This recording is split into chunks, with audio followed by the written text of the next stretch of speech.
What's up, y'all? Y'all ready for another Hudson nap time session where we just record a whole episode before the little dude wakes up? I think we got it in us, and I'm pumped for the next episode of the Daenia arc that we are in the midst of. So I was doing a little bit of housekeeping off camera here because I just have some stuff I want to sort through, make sure I have all the potions I need for our dangerous adventures, and I realized that I kept forgetting what the effects of my magical items were. And because I never get them identified, or rarely, because I just put them on and I see the effects, right? So I don't really need to identify it, but I haven't worn some of these in weeks, and so to prevent having to test it by wearing it, I just went and identified some stuff. I was surprised to find that these shoes are frosty shoes of ice storms. Like, that sounds really, really cool if you have a kind of build around character idea for it, or you have the ability to use destruction with your character.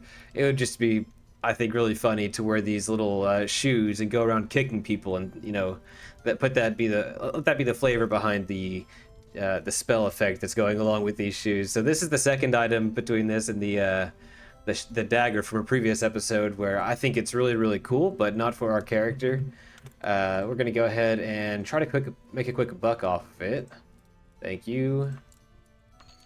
Yeah, we're at 25,000 cash, and I really want to get rid of a lot of this cash. Like, one, it's very heavy, but also we really want those ebony gauntlets, like, or whatever our next upgrade is going to be. The armorer in this town was not skilled enough, it seems like, to make those for us. So we're gonna go ahead and resume, go to the next town on the road.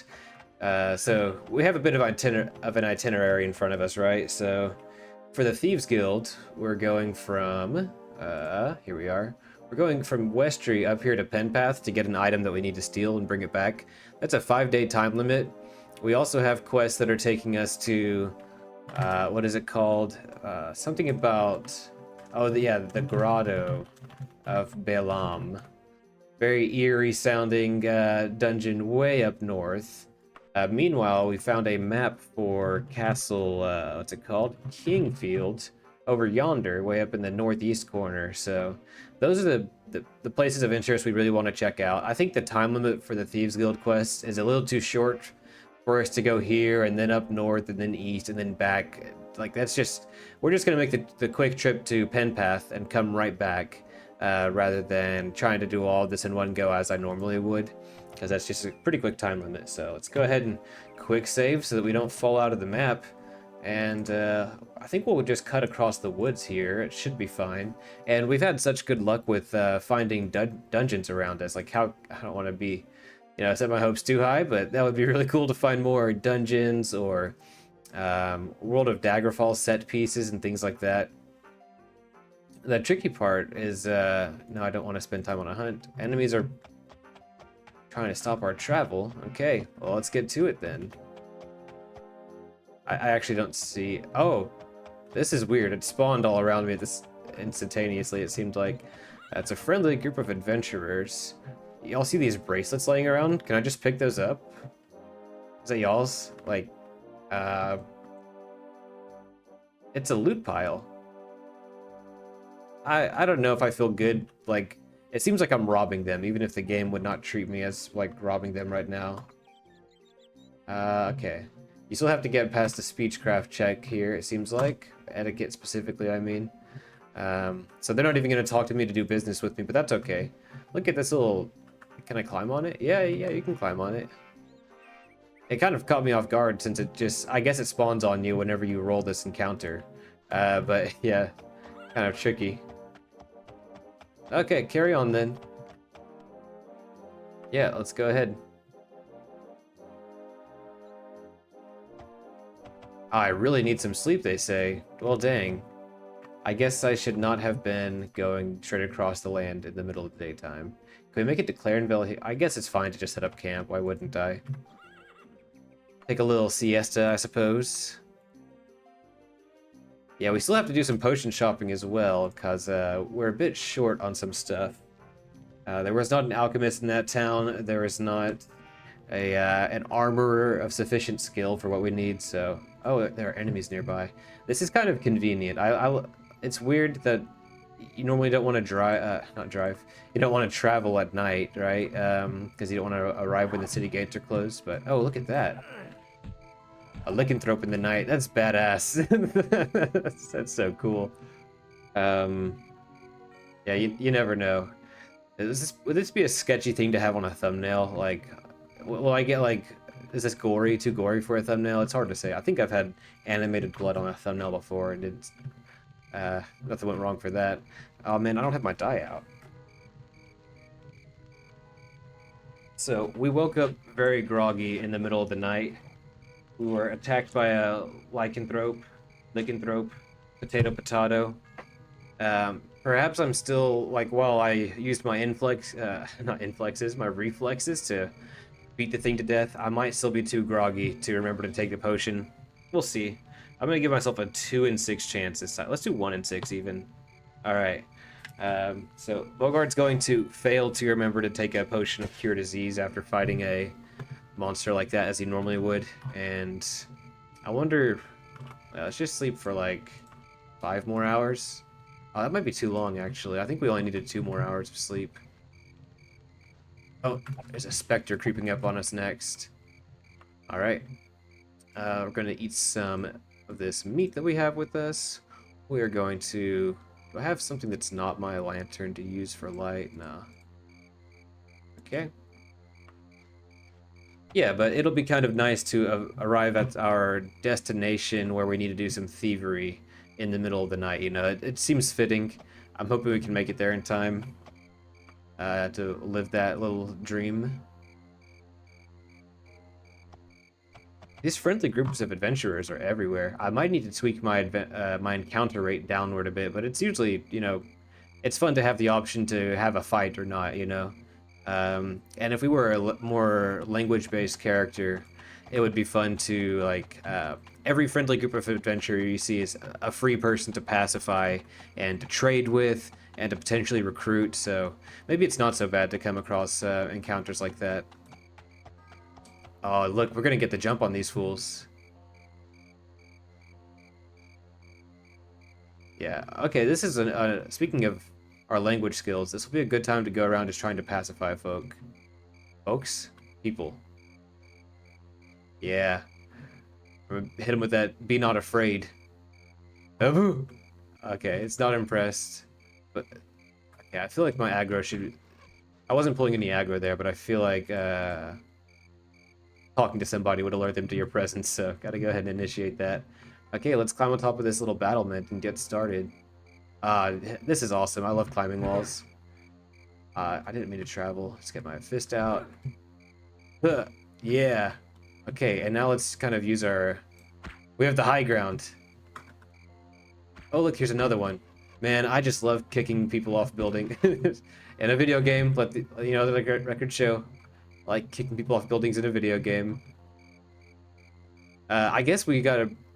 this is like the precursor to the fulfillment that you'd get in Skyrim of shouting somebody off of a tall place and watching them ragdoll downward. We don't have the ragdoll, but, you know, you still...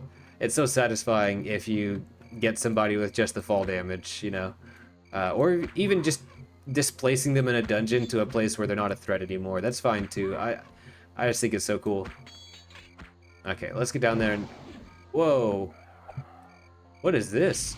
Man, a wraith is attacking me all of a sudden.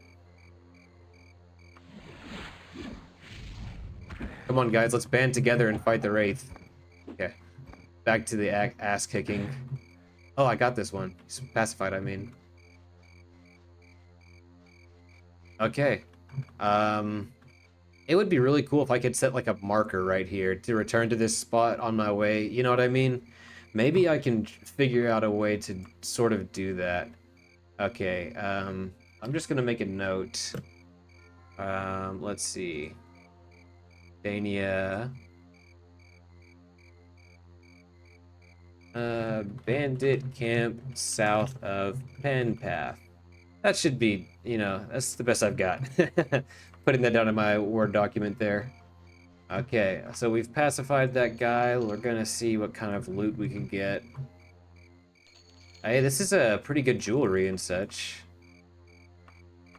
It's got that weight to value ratio that we're looking for. We have enough arrows, I think, without picking those up. I mean, we did start with 38 arrows, so just be getting our arrows back. Okay, I convinced myself. We'll get the arrows, y'all. There we go. Do I want this silver cuirass? I think that's going to slow us down a bit too much. Let's see. Our speed still has not been affected, so I think we're good. Hey, man, follow me? Okay, yeah, he sneers at me. Whatever. Let's see. Kind of anything for sale? Alright, yeah, they don't want to do business with me. That's all good. We have our sugar lumps, right? Alright, Queen of Cans and Jars. Keep us safe. That's a reference to the Guided by Voices song, by the way. There's still enemies nearby? That's whatever. I don't need to grind all of them into a pulp. We got some good loot from them. We asserted our dominance. That's all a brigand like us needs. Okay, so at our destination, we're going to leave the horse on the south side of town. Go ahead and douse the lantern. Aw, man, I just mentioned it a second ago, but I just love climbing walls. I forced another climbing session into my schedule because I commute to our office in Dallas just once a week, and that office is it's somewhat close by to the gym that would otherwise be like so far away that I don't really want to travel to it. So sometimes whenever I'm just willing to commit so much time to being away from the house that day, I'll set up a climbing session with my buddy, and it was such a good time. Like, I haven't done it frequently in a very long time. And it's just so good for the spirit for me. My fighting spirit, I mean. So to gain influence in the Thieves Guild, I've agreed to break into the palace. Oh yeah! And we're stealing a new amulet. That is so cool. We climbed the city gates at night. You know what? I kind of have an idea of where the palace is already because I just looked, but I think it would be cool to turn off the HUD and try to, like, just go along the rooftops to get to the palace. I should have just not looked at the map at all and tried to use my wits, you know what I mean? Yeah, because you can get to a high rooftop and treat it as a vantage. Let's do it. Yeah, man. This is just... one of the great things about Daggerfall is the climbing. You all know that I love it so much, but it makes me feel like the target audience, you know what I mean? Really hope that there are other titles out there that I could get this kind of fulfillment in. It was huge just for Elden Ring to have a jump button in it compared to, you know, other FromSoft games where the best you could do is roll. Is that the palace? That has a pretty tall ceiling. I'm gonna see how much... Okay. I kind of want to... What time is it? Do I have time to get a beer? Nah, it's 3:07. We gotta hurry. Oh, this is not... I checked my map again. Dang it. This is not the palace. These are Market Square. I better just, like, stick to the outskirts of the square. Get on top of another roof, mayhaps. Mayhap. Is that it?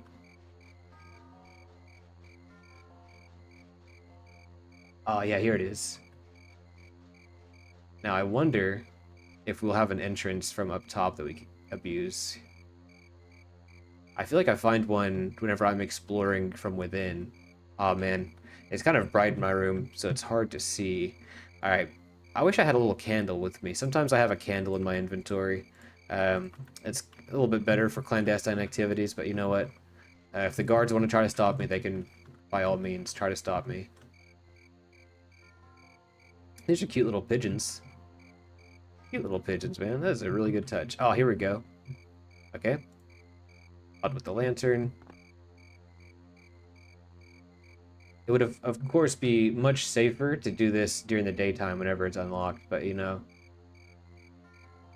I think this is cooler. Oh, but I'm gonna be a criminal the moment I do this.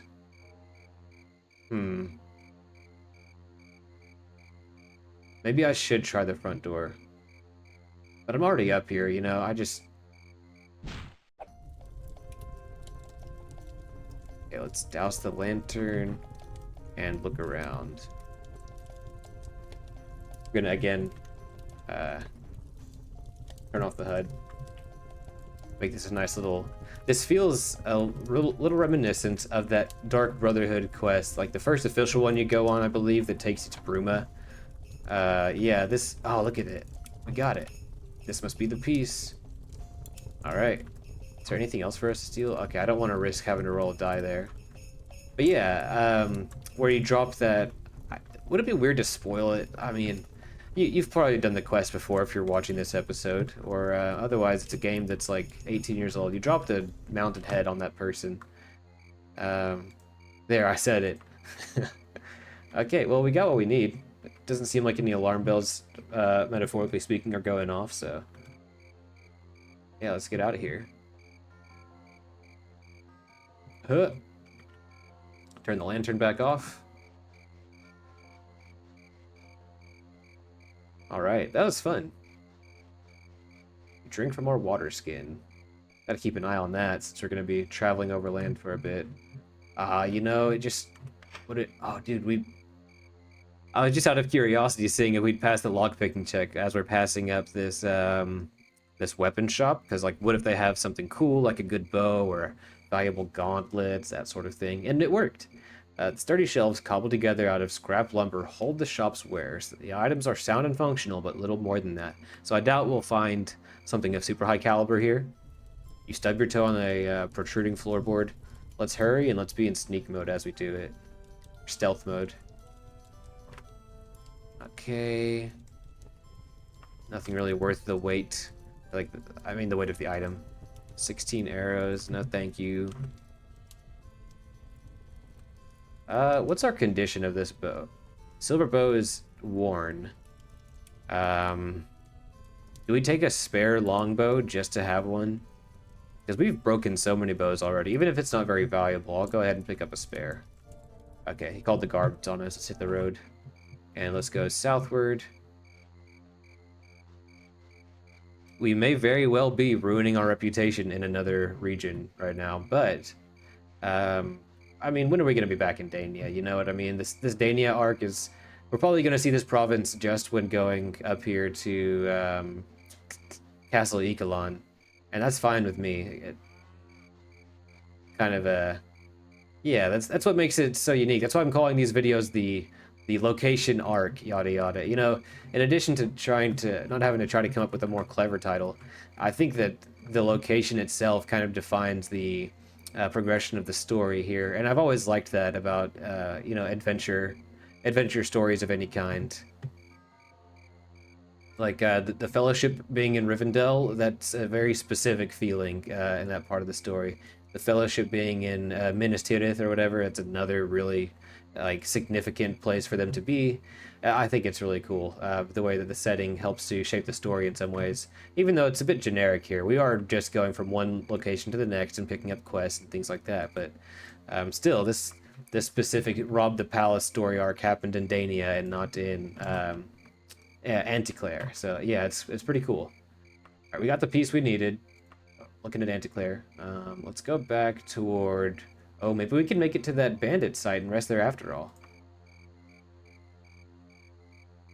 Oh no, damn it, I ended up in a puddle.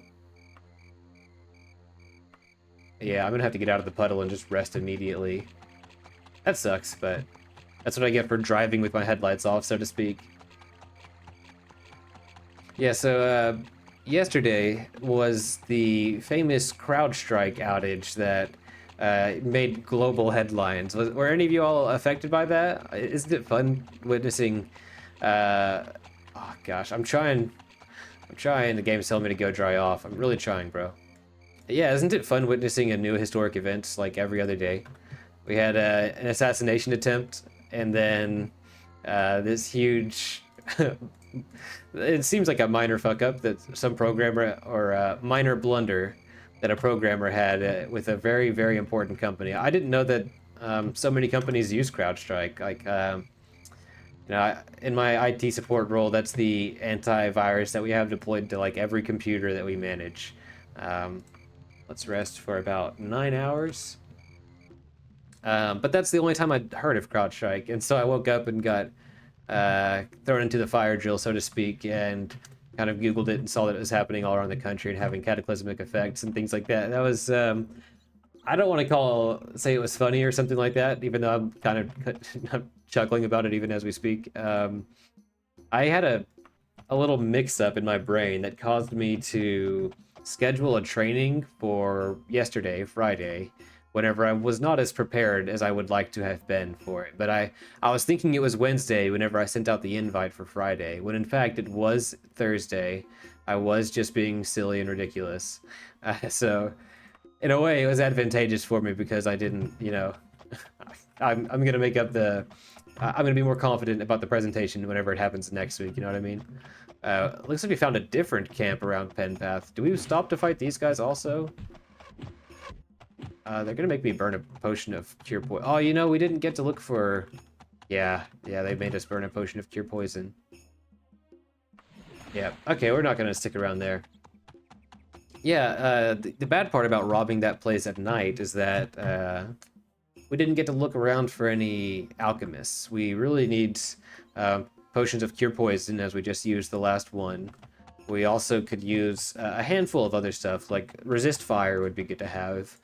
I believe like liches and maybe the vampires. Vampires don't use fire, right? Yeah, okay, something came out to attack me whenever I stopped to hunt. Oh, it's a dragonling. Can I even fight this thing? I remember we stopped to fight a dragonling a long time. Wow, okay. Yeah, this was like the first close call with Bogard, is I chose to stick around and fight a dragonling whenever I should have just escaped, and we almost died in like 2 hits. This time we killed the dragonling with 1 arrow, so that's a nice feeling of progression we get there. But yeah, we had a group of land dregs. Do they have meat on them? I know in Morrowind and Oblivion they'll have drag wax, but y'all have meat? It'd be good to be able to just like I want to have the invigoration bonus the whole time while traveling if possible. Yeah, about we basically did not work out of a ticket queue yesterday. Instead, as soon as anybody on the staff, like in the ticket queue or otherwise, got a report of somebody's computer becoming a brick, they were put in a spreadsheet, and then like someone from, we just had people from all over, several different tech teams working together on it, basically. We ended up having like 200 affected units, 230 or so. But like we had such an all hands on deck situation that it was mostly resolved for everybody that was in office yesterday by like 3 or 4 in the afternoon, which was pretty good timing for us. Like we kind of kicked ass. It was good because usually in big corporations you're somewhat prone to siloing, where different teams work on different things, and that is largely the case in my company. But it was nice that we banded together and wait a minute. I heard you. I heard something. I heard some dungeon music, right? Y'all heard that? Hold up. We might have found a dungeon. Yo! Man, we are getting so rewarded for traveling the unbeaten path. It's fantastic. Alright. Well, cool. I don't even want to know the name of this place. I was about to press the I key to look at the info around me, but we're just going to make camp to get our stamina back and barge in there, you know what I mean? We got plenty of time before we have to be back. Ooh, yep, night has fallen. That's good news. Okay. This is great. Stay right here. I stifle a yawn. That's okay. I'm going to get in there and do it. Let's take care of it. We slept for like 9 hours. Oh, we start off in the huge open chamber. I hear rats. Let's go ahead and mark that we can rest right here. Yeah. Fire.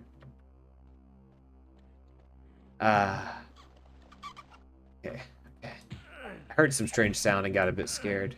Oh, this will give me the meat I was looking for. Moldy meat? Okay. Moldy meat. Okay, you know, you gotta do what you gotta do. What was that? I'm doing a bad job of identifying it. Oh, hello. We got a whole horde to stomp on right here. Let me see if I can deliberately use the foot attacks. There's only like 2 foot animations. One of them is the direct thrust. I don't really know what yeah, is that just directly to the left and directly? It seems like swiping it directly to the left gives me the kind of, it's almost like a roundhouse if you're spinning around while it's happening, rather than the jab. Alright.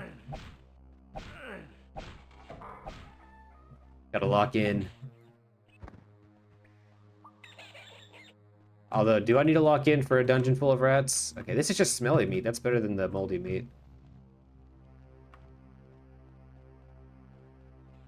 Can't use that fire to cook until we clear out some of these enemies, though. Or we can set up a campfire elsewhere. Bat to take down.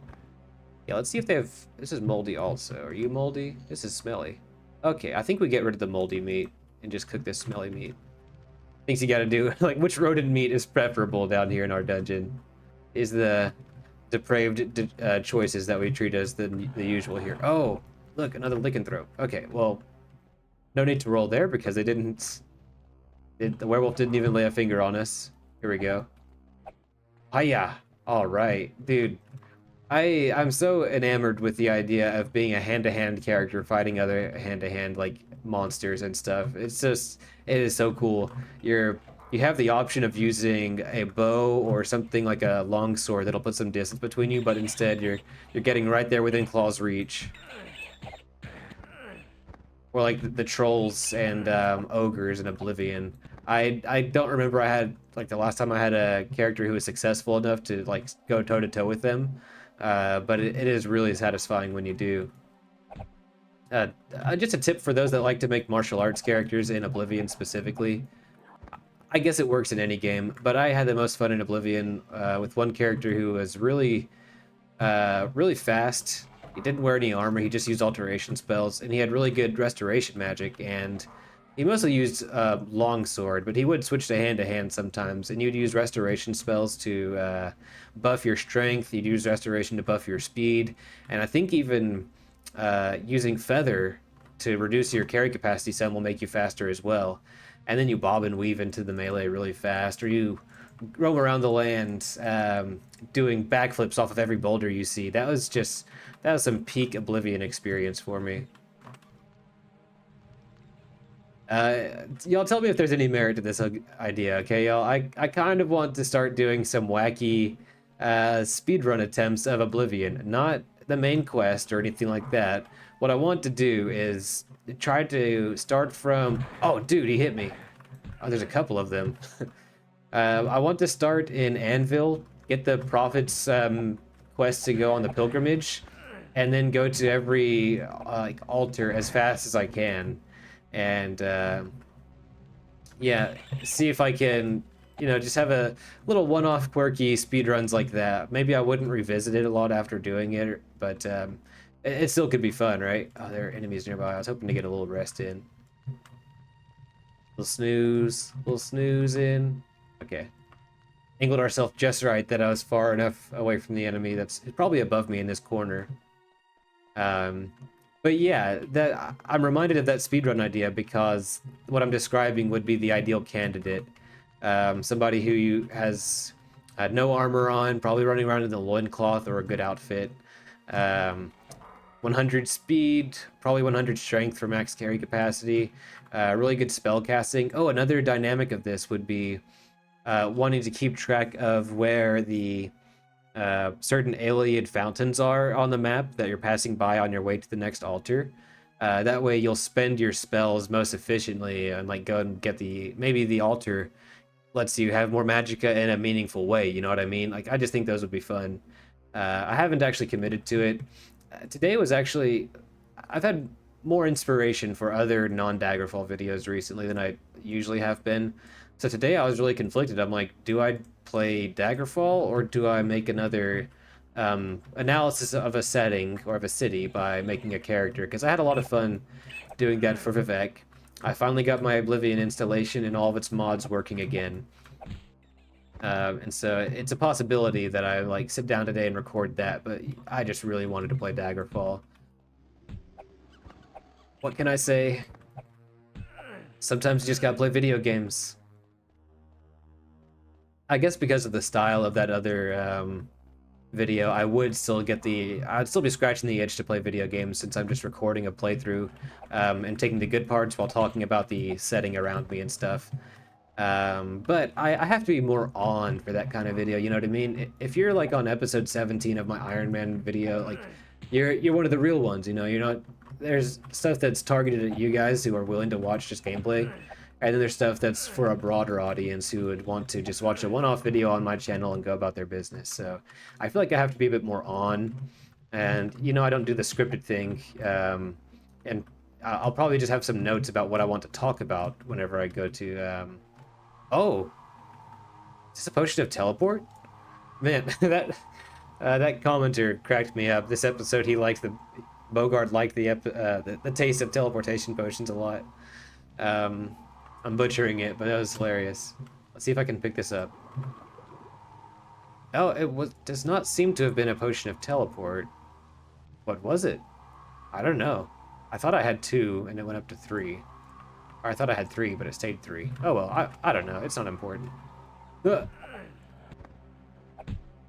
The important part is I have a non-lethal amount of teleportation potions right now, so... The utility of teleportation potions has diminishing returns the further beyond, like, 1 anchor with 2 or 3 potions. Like, right now, I have enough potions to use my potion of teleport, and then set an anchor, and then have 1 handy for my next, you know, emergency warp. So there are diminishing returns after you have 3 with an anchor set. I'm already at the place where I don't have to go shopping for more once I use 1, basically. So beyond this, it would just be like carry weight that's being taken up without good reason. So the nature of this dungeon means that there is not a ton of valuable loot. You know what I mean? We're here killing rats who don't have good loot. We're here killing werewolves, which is a lot of fun, but they don't have very good loot. And we're not here for a quest objective. Oh, hello. It is nice to kind of restock on my food. But speaking of diminishing returns, the more, like, cooked food you have on you, the less rewarding it is, since you're only going to need a few of those before they start going bad, as we've seen several times on this playthrough.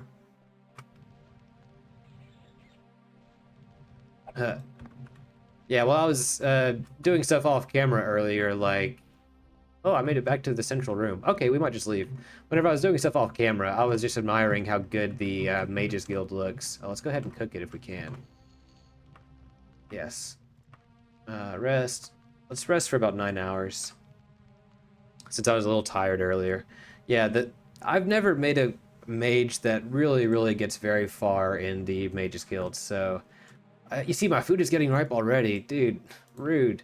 Maybe it's because it was smelly meat. I don't know if there's a higher quality out there, but yeah, that's a fun little dungeon romp. Maybe we'll come back to it. Let's go ahead and point it out on our map. We now know the name is the Ruins of Tower Coppersmith. So let me go ahead and mark that down.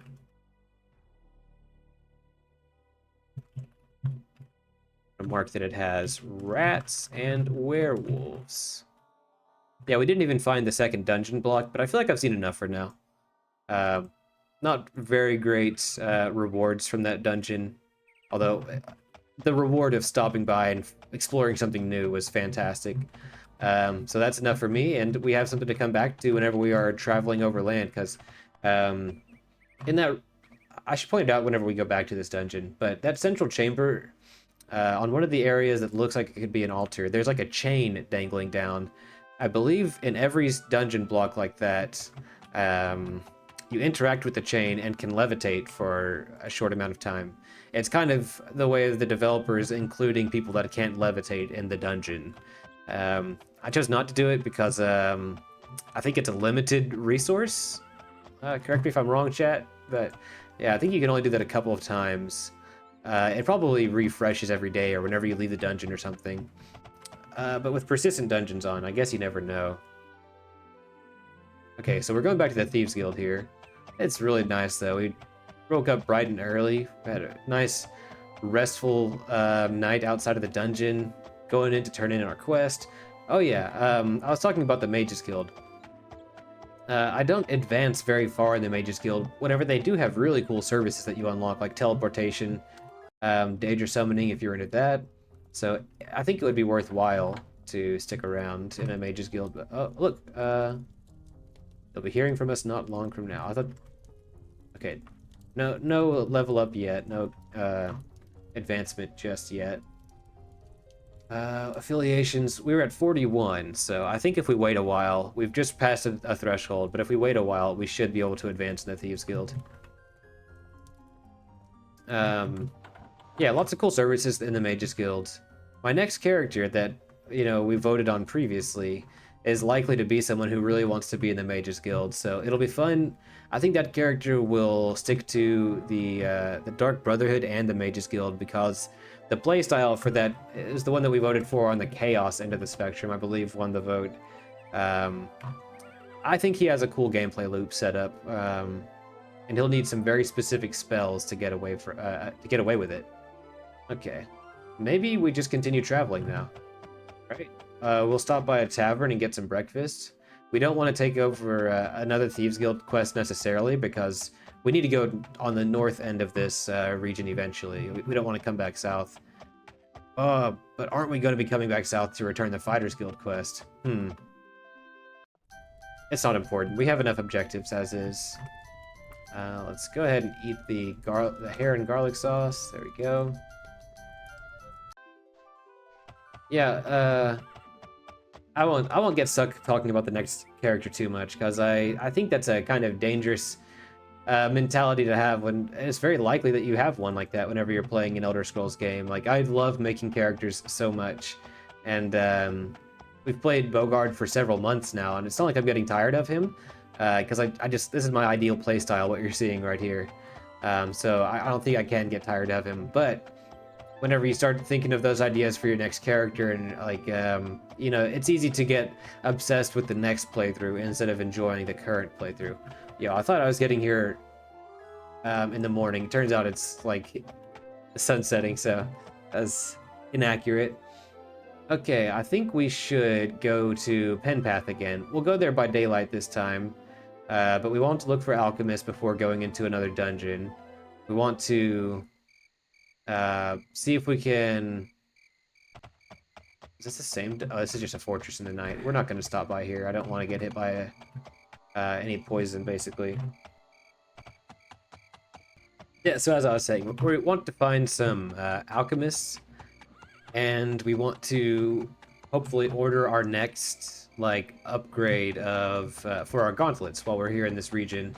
It'll be another thing that makes the Daenia arc stand out some, is the little upgrades you get on the way and things like that. I would like to get some ebony. I'm not sure if we're rich enough. Aside from that, I would deal with whatever's in between the dwarven gauntlets that we currently have in ebony. That would almost be better because then there's more gradation. We have more upgrades that we can get that way. That might seem arbitrary to you, but that's just I think it's the fun out more, Oh, look at this. Is this our little campsite that we ran past before? Because we're basically walking the same path. Normally I cut out stuff where we're backtracking, but oh look, it's cool. Yeah, we have a pack of ghouls are here. Let me go ahead and use a potion of stamina because we're dangerously low, especially if we're going to be fighting for this campsite with bandits and ghouls. Oh, ghouls. Okay, I was thinking of the other one. I was thinking of a wraith. Yeah, ghouls are fine. We should try to spare some of these rogues also in case they want to befriend us. We used to have a buddy here. I think that this site basically refreshed, but... Oh, look, we pacified her. Okay, thanks, man. It seems like these guys brought their own... Or did I just overlook these piles before? Wow, this holy relic was 400. That's pretty cool. There are still enemies nearby.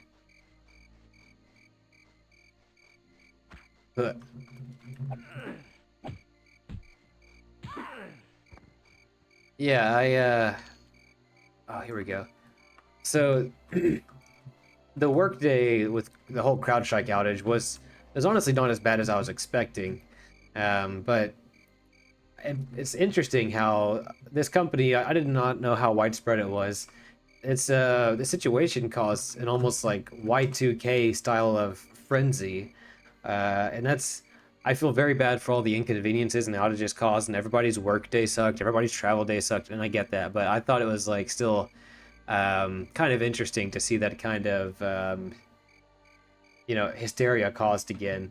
You know, it kind of highlights how the fragility of our society whenever you think about how much we rely on technology, but technology is also just so efficient that how could we possibly turn back, you know? We would only turn back or have any regression if we were forced to, basically, I think. Hey, take a look at my wares. Yo, I got to a... Oh, okay, well. I got to a trade menu, but she actually has nothing to buy. And I don't have anything, I think, that I'd want to sell to her, so... What time is it? Okay, let's rest for, I don't know, 8 hours? Just enough to get my stamina back and feel well rested. Yo, alright. Okay, endurance, strength. We're level 15. It's pretty dang good. And let's hit the endurance one more time. We're just gonna keep it a little bit further away.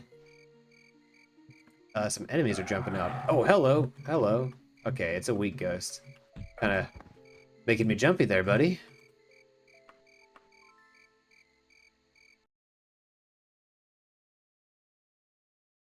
Alright. Oh, look, there's that water, the body of water I accidentally took a dive in. Quick save. I thought I'd just press the quick load button. That would have really annoyed me. Okay, quick save. Little body of water, very cute stuff. Another foe is causing deer to run away. Who are you? Where are you?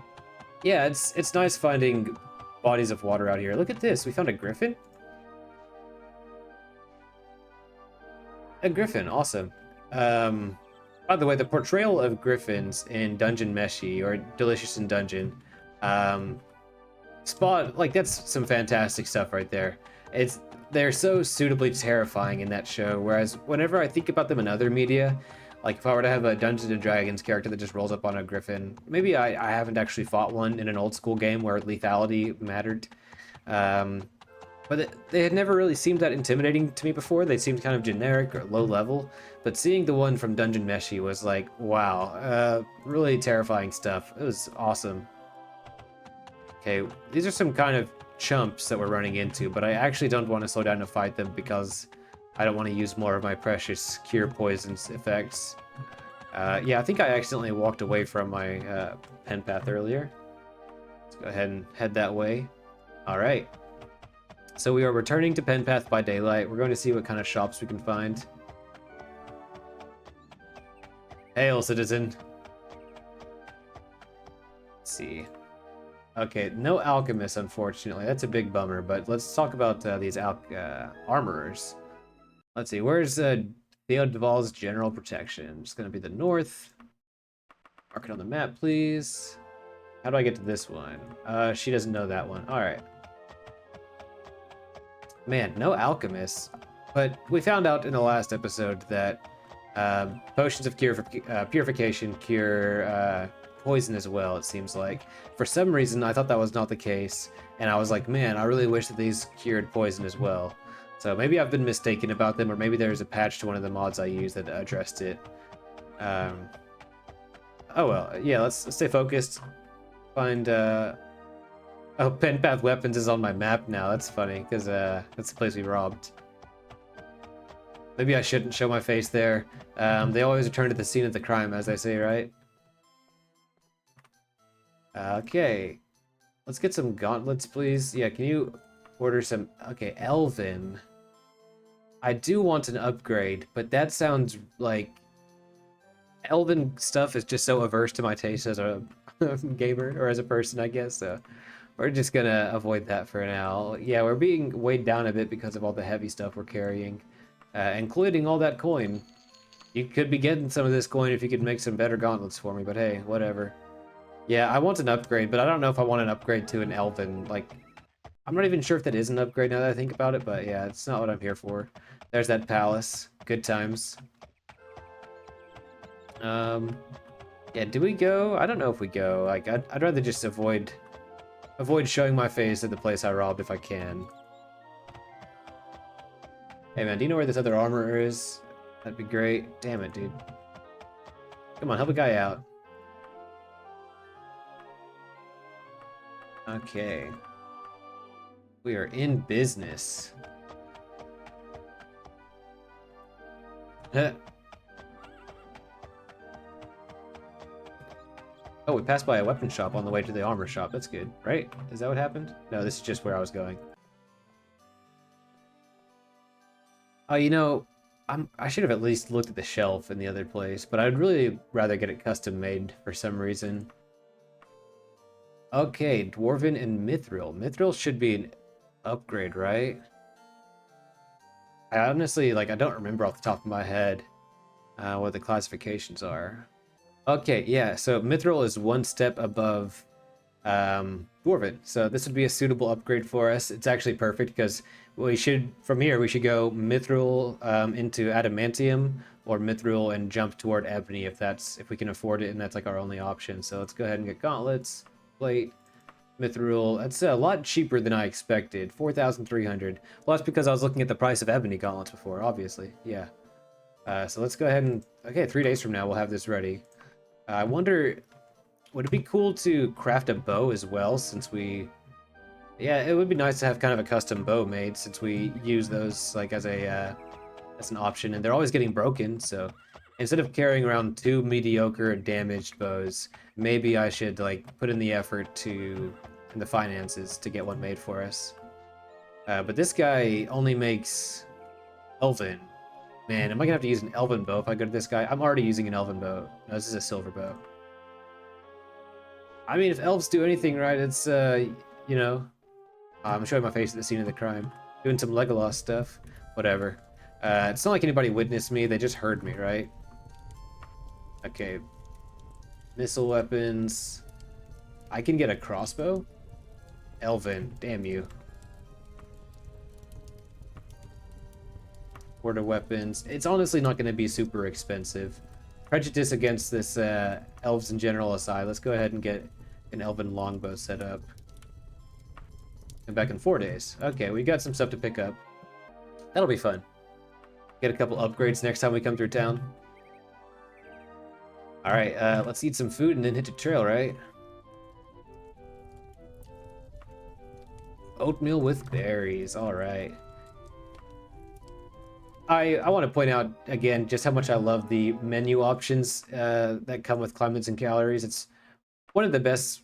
Like, if you're not convinced by, you know, you see me get frustrated before by, like, one feature of climates and calories is sneaking up on me that I didn't expect or stuff, anything like that. I think just the way that climates and calories reworks the cost of inns and food and things like that is, if nothing else, that should sell you on it because it's so cool. Like, the task of coming up with different foods for different regions and things like that, different menu items, different meals throughout the day, like, I probably would have overthought that for a really, really long time, and that's implemented so well. So, shout out to the awesome menu items and stuff like that. That's just one of my favorite features of, maybe it's a small thing, but like I really love the variety, especially whenever we were playing with Kirstia and those little items that would restore your magicka, cider and tea, I think, stuff like that. Like, that was really relevant, and it's nice to have those little gameplay features introduced, as mods are prone to doing.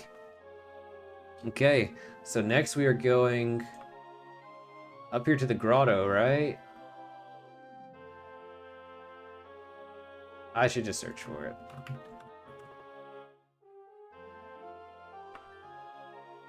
Okay, it's a 10-hour trip. Let's hit it. Let's see. Do we want to hunt? I don't think we want to hunt. I guess I could have used... We have so much gold on us. It's really heavy. It's like we're strong, so it doesn't hurt us that much. Hold up. Oh, from the road you see a band of warriors. One of them severely wounded. Just hang in there a bit longer. We aren't too far from the city. So, yeah, y'all good luck with that. I thought maybe they'd have a monster after them or something like that. But, you know, is it... Let's say enemies nearby. Hello. Alright, let's kick this rogue rider off his high horse. Yeah, we still didn't end up finding the alchemists, which would be helpful for getting, like, cure poison, but I guess if we have purification, it's fine. Not as urgent as I was perhaps thinking before. Still be good to have some extras. Okay. Okay, got the invigoration bonus. Let's go across. Oh no. Okay, at least we're getting stuck in the rocks in daytime right now. So I saw it happening immediately instead of just draining all my stamina on a damn rock. Yeah, I don't think there's any towns we can stop by to get potions. It's whatever. We'll be fine. Maybe this is an interesting dynamic of the Daenia arc also, is that there are just not an abundance of alchemists, and that's kind of it's imposing itself on my play pattern a bit, my play style of always being super prepared for any danger. Oh, and you know, we got attacked by werewolves, and I actually forgot to roll for the cure disease potion, so I'm guessing Bogard forgot too. Be wary traveling at Isaac. It's not nighttime, bro. Tripping, man.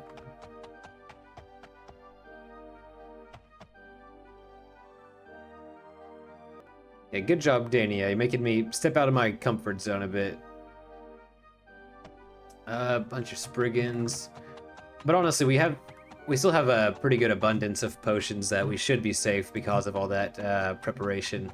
We are a little bit low on restore stamina. I think we've used like 2 this episode, which means we'd have 1 left. So, okay, we're gonna travel to this Horwick town, or maybe, yeah, let's go to Horwick here. Since we just have to get out of below the map here. Oh, look, our food's getting ripe. Damn it, bro. All 3, dude. Oh, I wanted that food. Okay, so we were just talking about how there aren't any alchemists, but we might find some. No, okay, no alchemists, but there is a pawn shop. No. Northeast. Yeah, we have some. Oh, actually, we don't need to sell stuff anymore because we've ordered our next batch of equipment. So we want to buy stuff, not sell stuff now.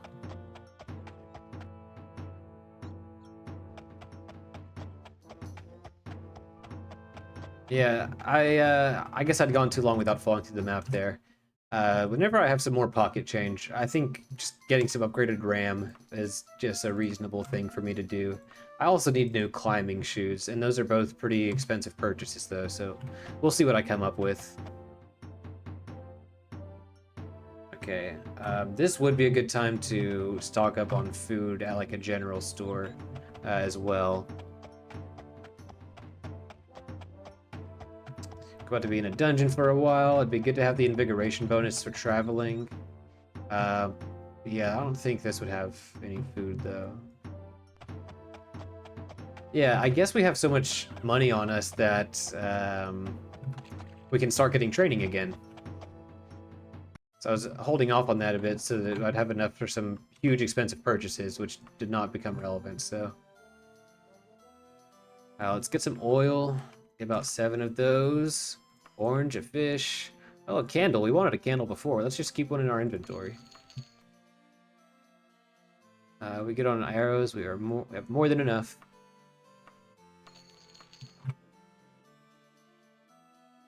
Okay, I think this is enough food for us to continue. That's pretty cool. Let's check on our rations, though. Let's be rational about this. Do I need a couple more? They're so heavy. I think we'll be fine. Let's try to not regret that decision.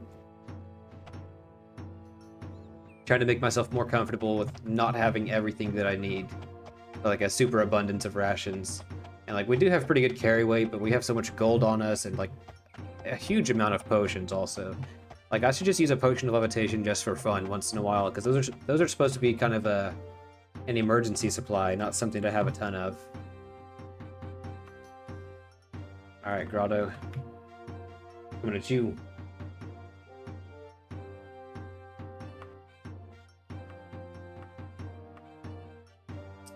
Okay, yeah, let's go. Hopefully we won't fall through the map again. I think we have an updated quick save for that reason, so should be fine. Do I have an invigoration bonus? Yeah, I forgot to stop at an inn and eat. So let's get that taken care of.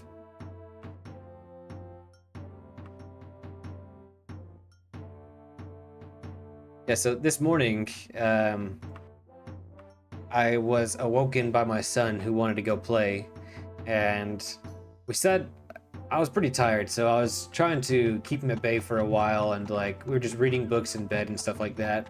and cuddling. And eventually, while I was kind of drifting back to sleep again, I guess he's figured out how to take off his diaper, and so he'll take off his diaper and start like lassoing it above his head while we're in bed. And I'm like, okay, I can't.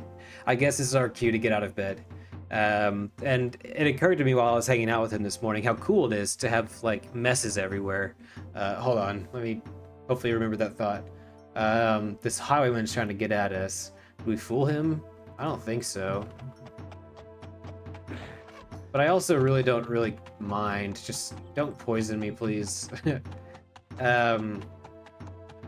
Yeah, so I generally like to be a pretty tidy person. I stay on top of laundry. I stay on top of, you know, dishes, and I don't like to go to bed with a messy house generally. But since, you know, I had some roommates whenever I was like going to college and stuff. Did we find it? We found the dungeon. So I'm a little bit used to having to deal with messes. I had one roommate where we clicked really well, and wasn't really an issue there. But between like the wife and the toddler who's keeping the wife busy, there's often just messes that show up throughout the house, and they're not caused by me whatsoever, but they are basically my responsibility, because you could say like if my wife is watching Hudson, she might as well clean it up, right? But she's usually so busy making sure that he's happy and like avoiding meltdowns and stuff like that, that's just not always feasible.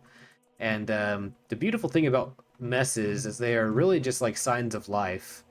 You know, whenever you're living by yourself or you don't have kids yet, and even if you have a partner or something like that, messes are a sign of life, and it's a bit easier to be like really surgical about your cleaning whenever you're by yourself.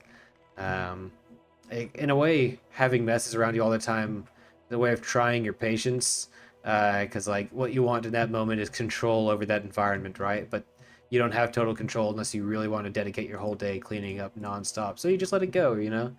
And then today, Hudson and I were going from one room to the next. I was letting him lead me around and stuff like that. Whenever I was just kind of following him, and it's a bat or a dragon? Yeah, I think it's a dragonling. Interesting. It's stuck in the closet. Doesn't want to come out and fight. But look at, it's barely touching our health, and that almost dropped us whenever we were much younger. So that's really cool. But yeah, of course, sometimes I want to play with Hudson, but more importantly, he'll want to play with me, and he'll let me know if he wants to play with me. Today, he was just going from like one room to the next, and he would find a little toy to mess with there. You know, he was really obsessed with moving my dry erase markers from their box over to the dog bed, and then from the dog bed, you know, stacking up books. And so I'm over there just following behind him, cleaning up as many messes as I can, and having a fun time thinking about how I can consolidate all of my motions to get the most mess cleanup at a given moment. You know, I don't know, it's a lot of fun in a weird way to have a bunch of messes built up. This is a cool room, by the way. I don't think I'll find it for this thumbnail. I never do, but it's a cool room. Yeah, so messes are a sign of life, and they let me do the thing I want to do, which is clean up. They give me kind of, well, look who's here. Go ahead and save. But, do you have anything to say to the viewers? What do you want to say? Oh, yeah? And we're back. For you all, it has been just a couple of seconds, and for me, it has been about 6 days. So, as you might have heard, Hudson woke up from his nap pretty early whenever I was recording last Saturday. I actually haven't had any time to really play many video games since then, so I clocked out for lunch, and I'm gonna spend some time with Bogard, damn it. Come hell or high water, let's do it. Oh, look at the dragonling. Yeah, let's get it. What are you doing flying around in here, bud? Yeah, I want to imagine that Bogart's grabbing the dragonling's tail and like kind of swinging him around like Super Mario 64. There we go. That's actually a pretty close fight. I was playing my recording back in just to be like, what was I even talking about? I never finished my thoughts about messes, about the joy of cleaning up messes. I just want to point out real quick that I'm not perfect, and that while I try to find the silver linings and you know, having a messy house all the time, and that you can find joy in cleaning up. That's like me fighting against my human instinct to do nothing instead and just like doom scroll or play video games. So you don't relate 100%. It's because I'm like trying to let that process of cleaning up messes all the time improve me, rather than me like getting like complaining about it. You know what I mean? Anyway, we're pretty low on health, so I think we should go. This is actually a pretty cool nook of the dungeon because I believe it's a dead end. I'm unwell. I wonder what that's about. I know that we were kind of risking lycanthropy by like a dungeon that had a like a werebull or a werewolf in it recently, but that's not this, right? Like I just got a regular disease from a regular rat. Maybe we just keep playing for a minute and like burn some of our resources, like our food, get our stamina back up some. This is a weird time. Man, I kind of want to use the healing potion though. You know, whenever you're on a time limit, such as like imposed by the quest or a disease like this, you do have the option of just using your resources to not have to rest. So maybe we'll do that. I'm sure we just have a regular disease, but I'd really like it to show up in our HUD, in our little health tab here. Oop. To know for sure that because honestly, if we ended up at lycanthrope at this stage in the game, that would still be pretty sweet, you know? I'm down.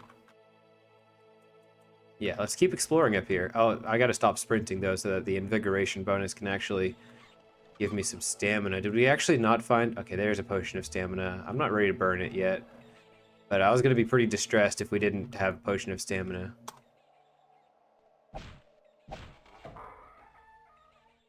It's another dragonling? Hell yeah. Man, it's like all the stuff that was fresh on my mind last week that I was going to keep chatting about is just like stuff from a week ago, so it feels a little less special. But whenever I was driving around recently as of 6 days ago, there's a song by Guided Voices that came on that I thought was pretty cool because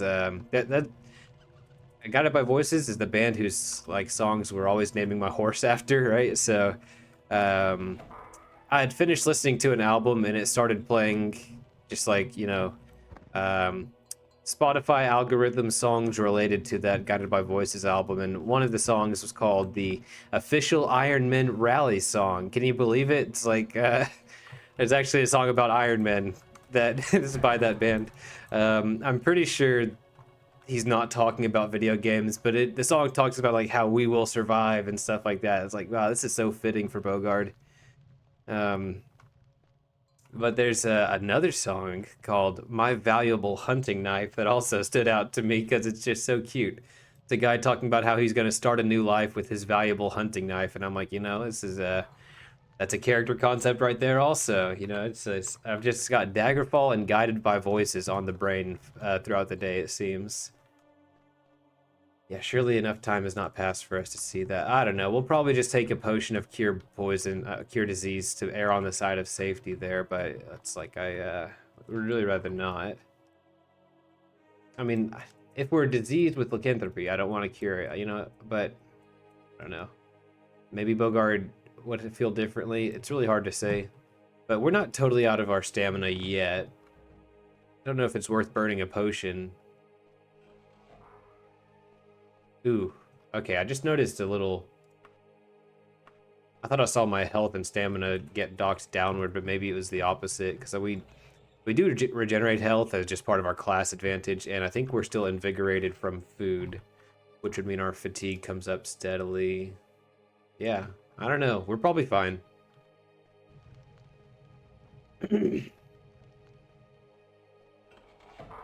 Whoa. Whoa, this is a... It's creepy to show up into a room that's just so vast in an underground... Yeah, it's weird. I'm gonna tread carefully around here. Oh, dude, more dragonlings.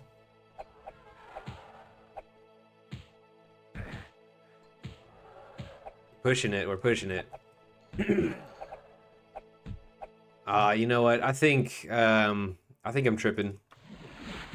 I'm pretty sure like the fight with the lycanthrope was so long ago that resting now, like, or using my potion of cure disease now won't really make a difference. I should really just go ahead and bite the bullet and go rest.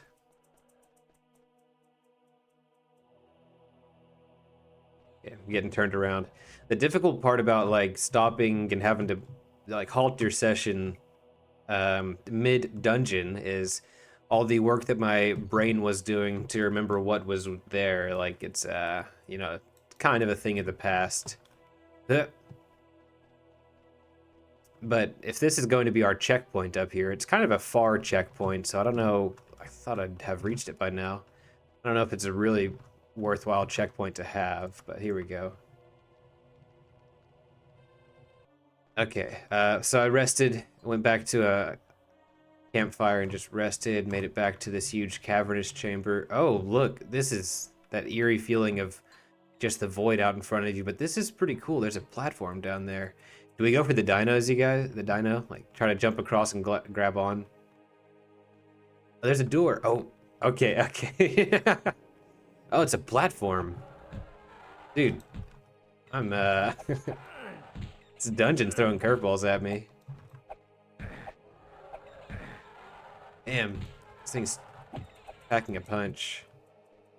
Maybe we set up camp here, but this is such a like vast open area that it would feel weird to set up camp, I think. Okay, let's do it like this. Open the door. Okay, at least this is just a bunch of bats. Oh shit. Okay, yeah, okay, okay. This is gonna be cool. Trust, trust, trust, trust. Oh, I don't trust it. I don't trust it. Okay, let's make sure I have a potion of... Yeah, I do. Okay. Now let's go switch to the bow, and do I have... Yeah, okay. Oh no, the platform's going down. That's okay. Try to clear a path into this little cubby. Alright.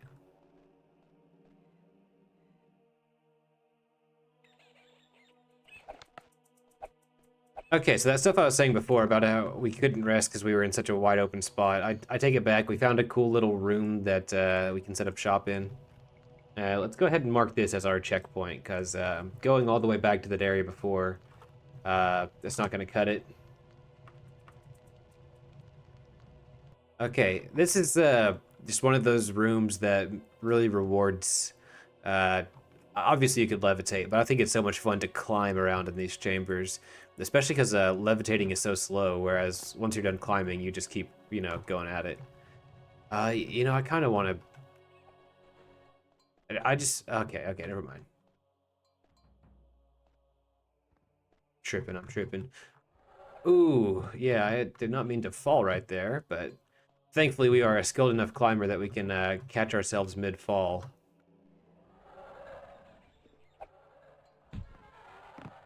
Okay, more dragonlings. Would it benefit us to... Oh, there's two this time. I think we should try, like, sniping them a bit. Minimize the amount of damage we take. Although our time limit is not super imposing here. This is a cool dungeon, though. I'm glad that we get to fight some dragonlings once in a while. Otherwise, the dragonish skill would just be completely useless, right? It's kind of... There's a couple of language skills that are just there for like one enemy type that you see just barely throughout the game, and it's like, alright, well, is this really doing much for me? Obviously, being suboptimal is fine, and like, obviously, you'll choose Dragonling or Dragonish just because your character would be interested in them. But it's language skills are best whenever you get an actual pragmatic payoff also. Even if it's one that's infrequent. I really would like a character that speaks like to harpies and dragons, so that they might have levitation, and then you would recruit them as followers and fly around the dungeons. That's like a character concept that I can't wait to get to. I guess you could do it with animals too. Like, yeah, so as a low level, this character would go around recruiting bats, and then after that, they would recruit harpies, and after that they would recruit dragonlings. Your access to them would be kind of limited, but you could in theory carry around some like restore health on other spell effects to help them out, you know. Yeah, I would really like that. Oh, okay, we made it. That's a kind of finicky character build though, compared to Bogard, who we can just like we can rely on him to get the job done in almost any situation. The only situation that has flummoxed him so far is, well, running low on stamina in the wilderness and stuff like that. Any enemy that drains your stamina actually would be really bad for us. Oh, speaking of really bad for us, I guess that fall would not have been that bad, but now that we drank the levitation, let's go see what else we can light up in this room. Okay, we reached the ceiling over here. I guess we've already been at the top. Oh, that's cute. Refill the lamp up here. That's cool. All right. Oh, here's a ramp. If I touch it, will it move? No. Okay, I believe this is the room, the floor that would kill you. Yeah, you see how much damage it did just now? I'm gonna get in and get the loot. Since I'm already levitating, that's like the ideal solution for this this kind of floor that wants to kill you just by touching it. Just levitating. So let's try to get through. Oh no. Okay. Scary. I didn't want to run out of levitation while I was above the death floor. Kind of just wasted it this time also. Probably would have been fine, but let's we don't want to lose our Ironman run to fall damage. We want to lose it, if anything, to an Ancient Lich. That was the thing I meant to say. The only kind of enemy that has really bested us so far is an Ancient Lich, and like that's fine with me. Like that's fair. Ancient Liches are like I think the strongest enemies in the game. So like, along with like Fire Daedra. So if we're getting our ass kicked by anything, let's let it be the hardest thing in the game. Okay.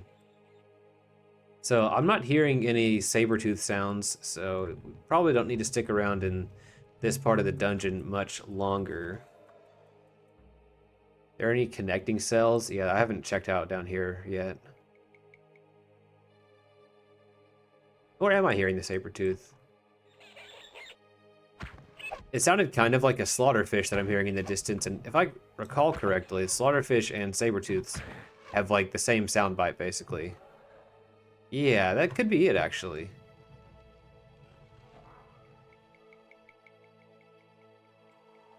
Would be dicey because I think the last time we were in a dungeon like this kind of floor damaged us as well. So for this quest, they want me to make sure to spare the life of the saber-tooth. Like, don't kill it, you know, just knock it down. You basically have to hit it a couple of times. You should get the prompt that the bell rings to pacify it or whatever. But I'm scared that, like, if I punch the saber-tooth, it'll die. You know, just Bogard problems. But, you know, it's kind of a possibility, right? We accidentally one-shot the dude's pet tiger. That would be a cool way to fail a quest, to say the least. Man, I do not want to, like, have to get up close and personal and lose some life to this thing, but I'm not hitting it to save my life. Okay, buddy, let's see what you got. Man, his attacks are consistent. Yeah, we're just gonna have to bite the bullet, use our other heal true.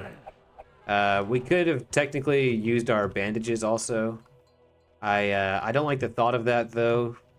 Using bandages mid-combat, that's really a kind of healing that I would want to use once we've established safety, you know, got to somewhere.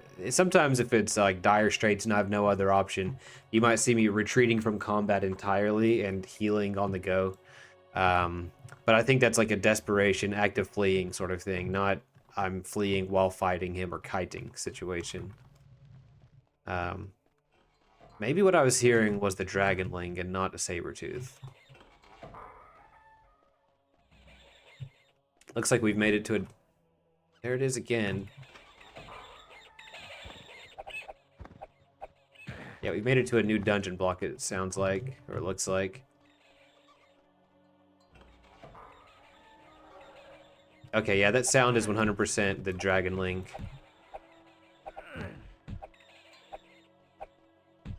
So making it to the new dungeon block is nice, but I'm getting further from my campsite. Maybe I should go back and collect it. Okay, we didn't lose too much.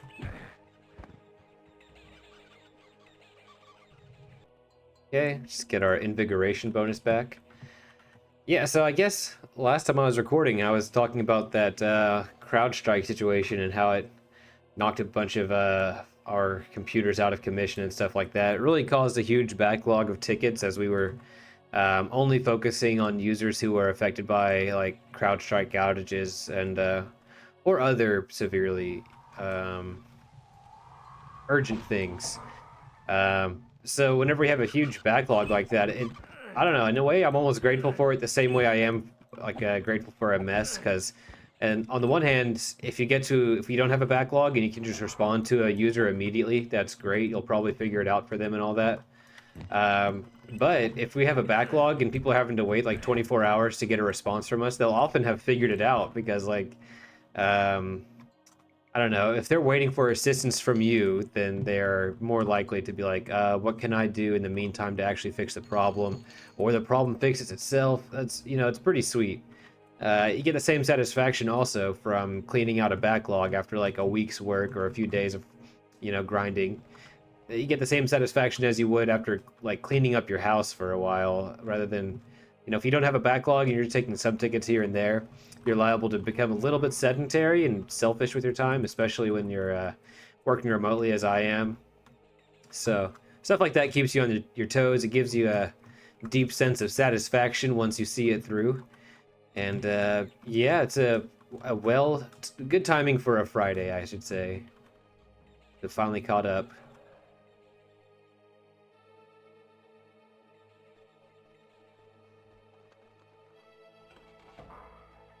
Oh, spider all of a sudden. That's unfortunate. I just closed you in there though? Yeah. I think, no, did he pop out? Yeah, he popped out. That would have been really good thinking if I would have remembered to close the door in time just to lock him in there and just ignore it. Don't want to risk having to use a potion of free action. Have I been here recently? His torches are lit. Oh wow, we are back at the entrance. Okay.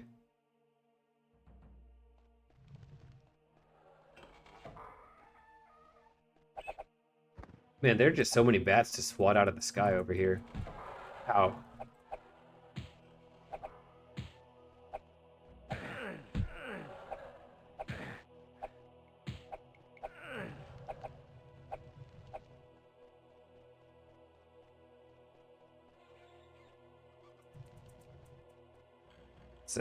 Dragonling is pretty tough.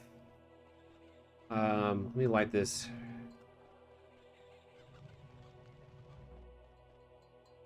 Okay, I want to get back to my campsite before fighting this thing further. Yeah, here we go. That was pretty dicey, right? That was a cool sequence, though. All right, let's shut the door and hope he doesn't find us. Yeah, look how risky it was. Just didn't want to use my potion. Oh man, something's close by. Drop down and meet our challenger. So was it that dragonling closing in that caused the enemies are nearby prompt, or did something spawn near me? Oh, man, I keep missing the jump button on this platform. It's hard to play the platforming minigame. Oh, there it is. It spawned in the room with me. Maybe it was the same guy, though. I don't know. Yeah, we're getting him this time, though. Yeah. Those are my dice rolls, not yours. That was awesome. Last fight, the Dragonling won the die rolls. This time it was me. Oh, we got Dragonish skill level up. That's cool. What if he picks up on the language of... Bogard picks up on the dragon language just by hanging out in this dungeon for so long? All right, man, this is really cool. I forgot to go down the shaft here. It's just gonna lead us to the ground floor, which we've already explored, but you know, we should probably just check it out anyway.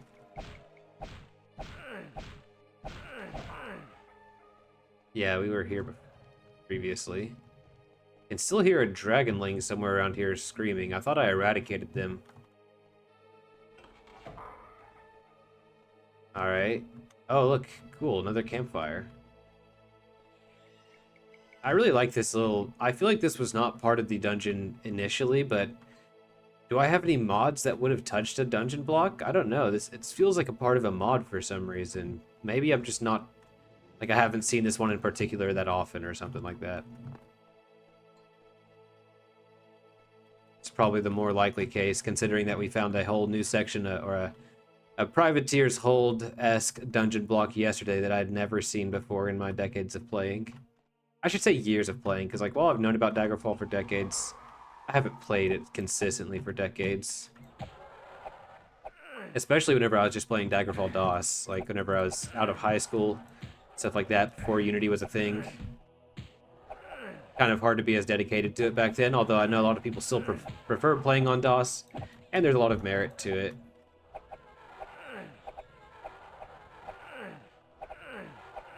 But I like stability in my games, and in addition to the stability, if that's not enough reason to play Daggerfall Unity, the plethora of mods will do it. But I remember whenever I first started making content, like, there were some people in the comment section who would, you know, voice their opinions about using Daggerfall Unity and mods and stuff like that. I'm like, okay, man, get a grip. If it's more stable than the original, if nothing else. Okay, I think we might have to use our potion in this case, because this dragonling found me while I was going back to get healing. That was cool, though. Mid-air battle with a dragonling. Not something Bogard has to do every day, but that was pretty nice, too. Man... If I had a dispel potion, like a dispel potion, I'm not sure if they exist in Daggerfall, but it would have been cool to roleplay like levitation, fly up and do a mid-air battle with the dragonling, potion of dispel while you're grappled to the dragonling to plummet like a wrestling move onto the ground. Levitation's a bit too slow for that, but you know, that would be really, that's just peak. That's just peak right there. Okay. Where were we? We were exploring this tower. Oh man, I missed the boat there. Let's just go ahead and hop down.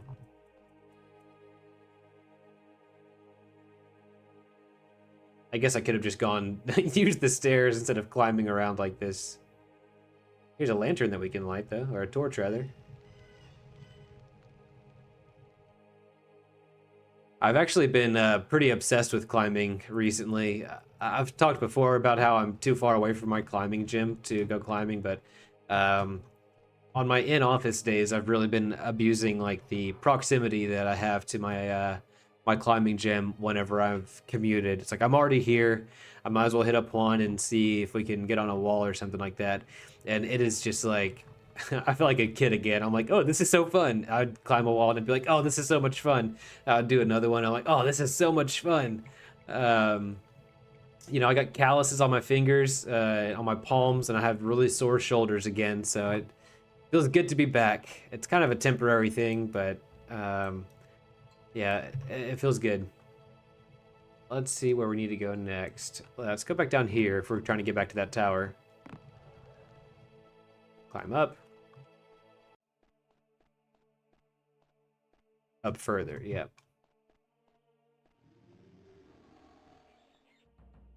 Man, I can't believe that thing chased us away so hard. I feel like such a punk. Is it a teleporter? No way. Yeah.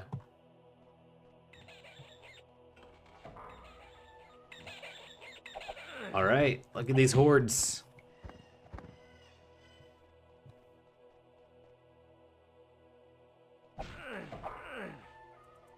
Heard my email notification go off right now. Not right now, Sally. I'm on my lunch, bro. Don't you see that this is my Daggerfall time? Dang it. Of course, you could use your lunchtime for your lunch, but I usually just like shovel some food down like while typing and responding to tickets and stuff like that. Okay, I think we're officially at the end of the rope for this particular block. Yeah, let's go get our campfire and move on.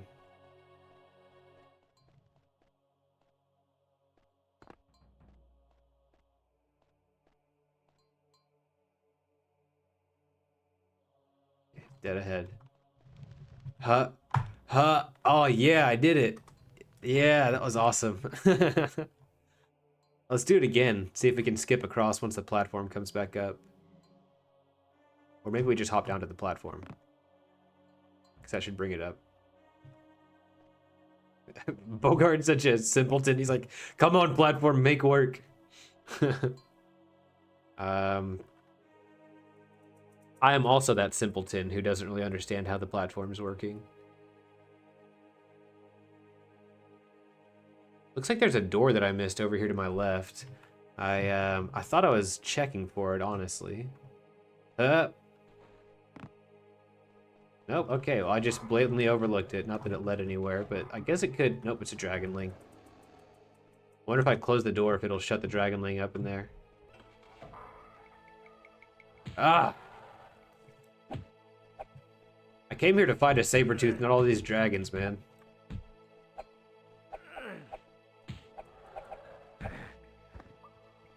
There were obviously some technical limitations to developing games on DOS, but it would have been really cool if they could have had, you know, full-size dragons, or at least a precursor to what we see in Skyrim and Daggerfall, or Nulfaga's dragon counts, right? But it doesn't actually engage in combat. It's not a threat or a boss or anything like that. But I said that Nulfaga's dragon counts, but that was actually like a an asset that did not make it into the final game. Nulfaga was just in a room on her own. I guess she has that lich who's watching the door with her.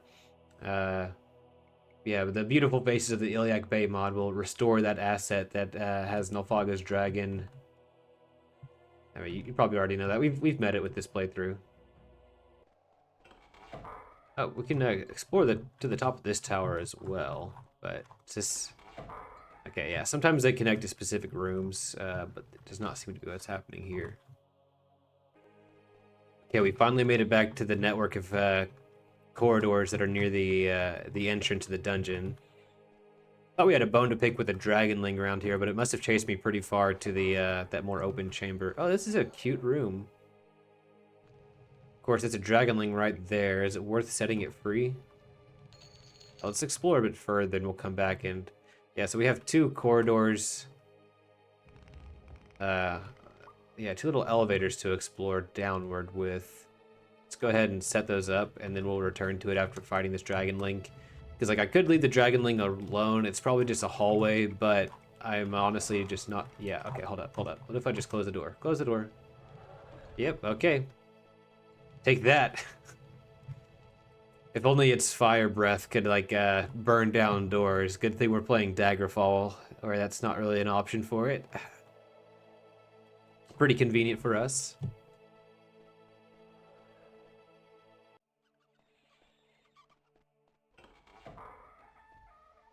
Whoa. Another Privateer's Holds dungeon?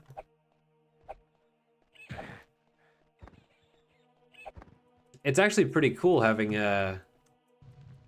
this dungeon where it's characterized by large empty chambers instead of the usual network of you know, maze of corridors and things like that. Of course, there are plenty of corridors, but just having two large open chambers like this, pretty cool. Ah! Bite me.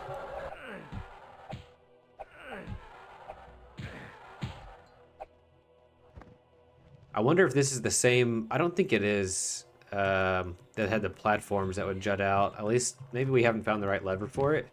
But I seem to recall that lever being down below, behind a statue. That statue, this time, does not have an empty space behind it. Or is it the statue itself? No. Come on now.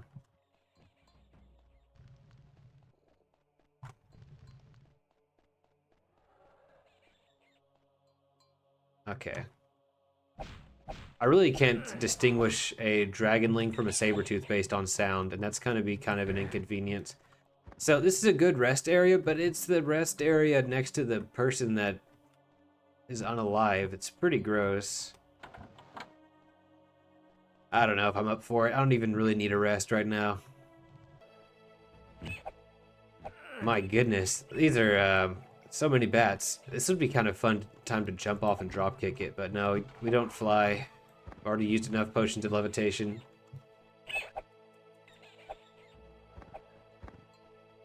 I was actually playing some Morrowind last night. I didn't have enough time to record, but my character was really low on levitation potions, and I remember wishing I had Bogard's problem of having too many levitation potions. Because we used 2 just now, but now we're down to like 4. Like, so what? Still not even like close to low on levitation potions. Although it wouldn't be a bad idea to... Okay, we should stock up on them one day, because like, once we get to the final dungeon, we're going to need like, I don't know, at least 20.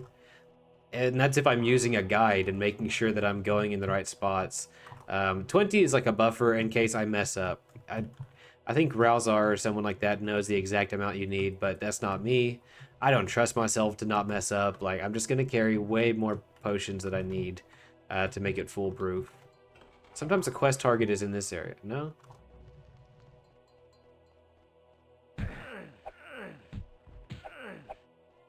Alright, come on now.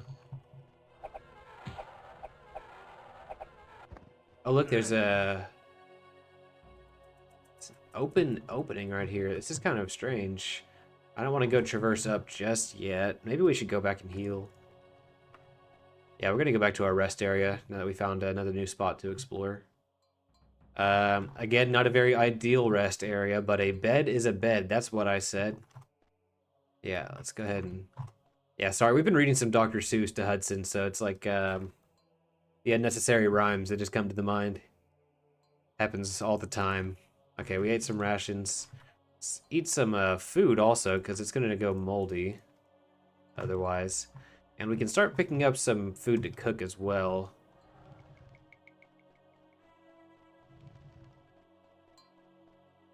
Oh yeah, let's go ahead and climb up. Let's see what we find.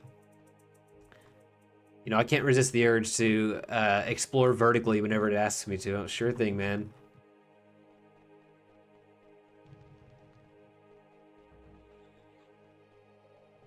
We've reached a torch that has already been lit. Alrighty. Back near our rest location, it looks like.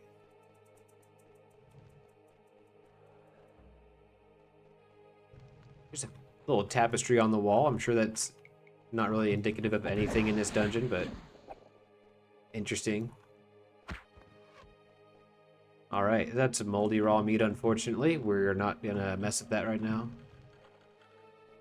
Huh.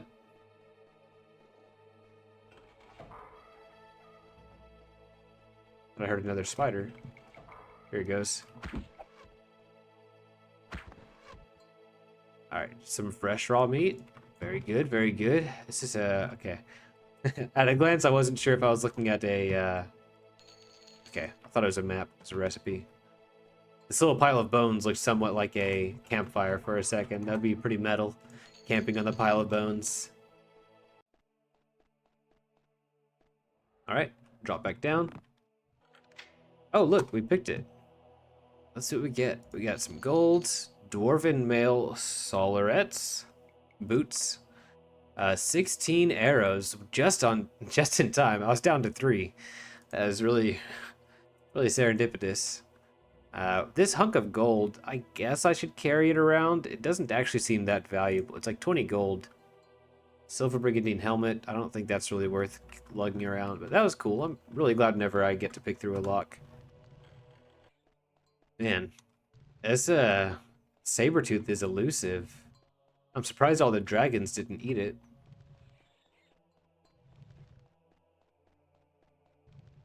Maybe it has been eaten. I mean, Bogard wouldn't know any better. I'm the dude playing the video game, so I know better, but Bogard doesn't know that. Man, this is a bullshit job. Oh, look. Okay. There's the, I guess the last person that got sent out. Let's switch to this staff, or this mace, I mean, to be kind of gentle. Don't want to accidentally kill it. But we will need to successfully hit it. Like, we can't just keep missing eternally. Come on, don't make me do this. Hey, you leave me with no choice. Wow. Do I use the bell now? Or does it work automatically? The tiger's ears perk up at the sound of the bell. It shakes its great head from side to side and begins emitting a low growling sound. Is it purring?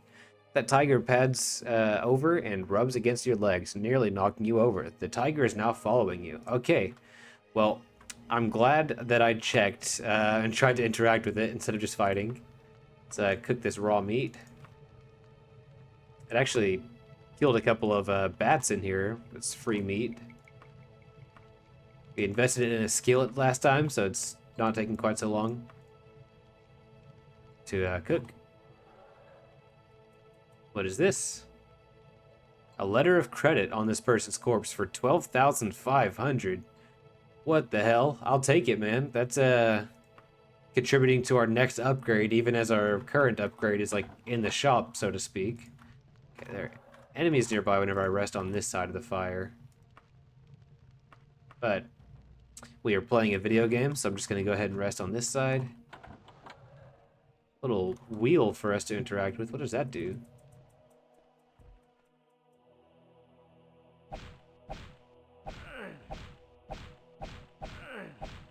Ah, come on now. Whatever, to hell with you. Yeah, we are free to leave now. We've already spent a lot of time in this dungeon. I don't think we need to stay any longer. We got the tiger. It's, I guess, just gonna ride with us to the next dungeon. I didn't really think about that.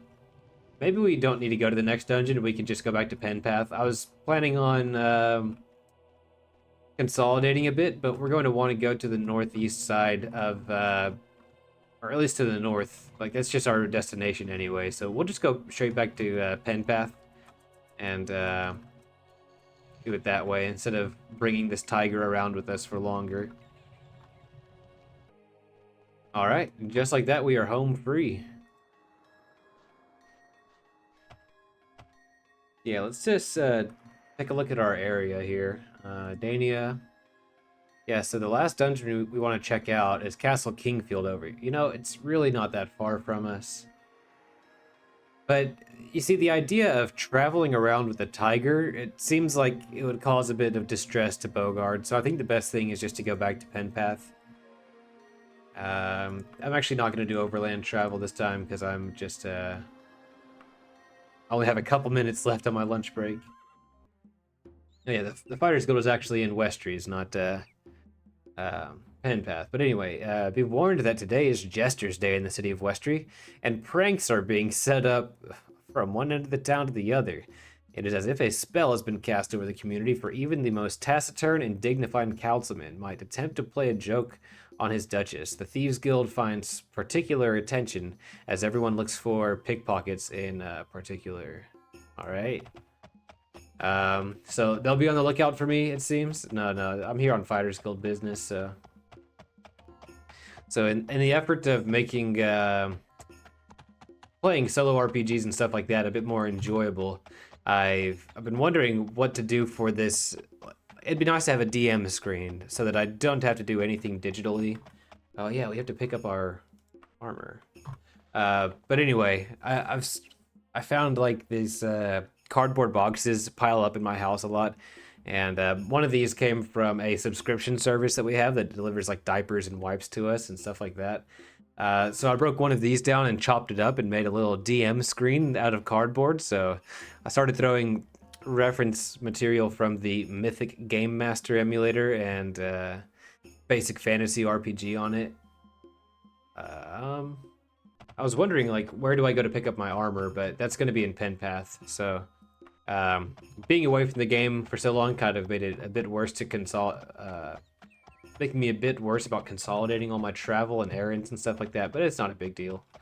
But yeah, I feel like this DM screen that I'm making for myself out of cardboard and scraps of paper, it's kind of like a homeless person that wants to play Dungeons and Dragons, you know, just having, it's like the least attractive DM screen that you'd ever see, but at least from an aesthetic perspective. But on the other hand, it's kind of hand selected as stuff that is pertinent to the gameplay loop whenever I'm playing solo RPGs. So that in itself makes it more attractive than the aesthetics that would come with a nice glossy one that you might buy on online or the game shop.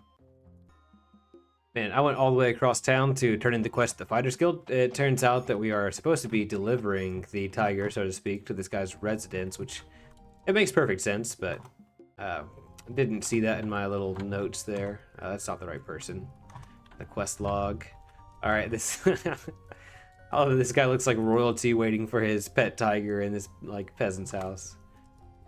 Oh, Garrel Orgon, darling, you're safe. Thank you so much for bringing my baby back to me. I'm sure he didn't give you any trouble, did he? He's just a big kitty cat at heart. Wouldn't hurt a fly. Here's the 334 gold, just like I promised to the nice Perorian Morsley at the Fighters Guild. All right, well, cool. That works for me.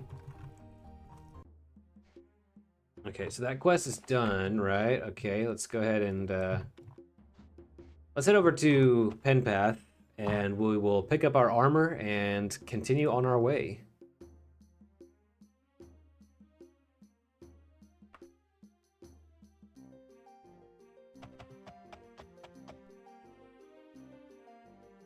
Okay, it's gonna be one of those in the center, I believe. Did we have anything else to pick up? We're just gonna go make our rounds. Oh yeah, this is the weapon shop that I robbed. I don't think I asked him to make anything for me, right? Oh look, it's my elven longbow.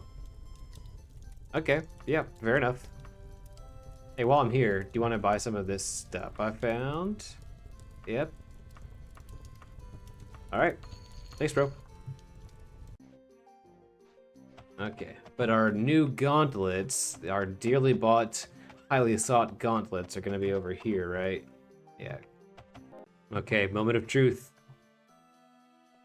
Pick up order. All right, mithril gauntlets. Nice. Nice little black and gold trim set up there. I guess it's kind of a blue. But yeah, we should be on the lookout for other wardrobe changes we can make to sort of match this. Let's see, let's sell. Goodbye, dwarven gauntlets. They're only slightly used after all this time. That's I find that hard to believe. All right, I bought some clothes to go with the new gauntlets. I don't know if I like it. I don't know if I like it, but it does match. So maybe we'll roll around. Bogard feeling kind of self-conscious in his new digs. Okay, let's see. The last thing we want to do in Daenia is come up here to Castle Kingfield and just see what's up there, find whatever loot we can, and just, you know, we have a free dungeon to go check out that's not tied to any quest, and we still have 272 days to get to the Stronghold of the Blades quest and return with it, so it's not like we're pressed for time or anything like that, although we are pretty low on some resources. Like, we still... Daenia just does not have many alchemists, it seems like. That said, we have not been to Daenia, like the capital, and it's kind of on the way if we're here at Penpath. Yeah, it's kind of on the way toward the castle that we're going to. So I think we're going to go to Daenia, because why haven't we checked that out yet? I mean, our errands simply haven't brought us that way yet. But yeah, let's head over to Daenia and see what we can find there. I should go ahead and hit up this tavern before we leave, though, and get some food in us. Who knows, we might be able to find an alchemist, but I imagine that between all this dungeon diving and, like, lack of recouping our resources that we've had access to, I think we're going to have a considerable preparation arc whenever we get to Ealon, as we're traveling northward through what could be the frozen tundra. It's Rain's Hand. What season is Rain's Hand? Rain's Hand is the equivalent of April, so hopefully it won't be too chilly. But I always remember whenever my characters go to Castle Ealon, like, it feels like it's always frigid and frosty and stuff like that. It's practically like a bit of Skyrim with how far north it is. Maybe that won't be the case now. So we've officially gone full circle as I began recording this episode during one of Hudson's nap times. I have resumed my recording during this present Saturday's nap time. So even yesterday, my lunch, my lunch hour wasn't really enough to get all the recording done that I felt this episode deserves. I'm kind of a little bit stubborn about some things like this. One second. So as we're traveling, look what we have here. Someone wants to cross through my territory. Sorry, but that's a hefty 300 gold. The only other option is bloodied. Will we fool the highwayman? No. I'll get off my horse and show him the old what for. Alright, where are you, highwayman? Okay, let's see if we can bait out an arrow. Yep. Try to rob people on this road, bastard. Okay. I hit some jewelry on him. That's cool. Not much else for us.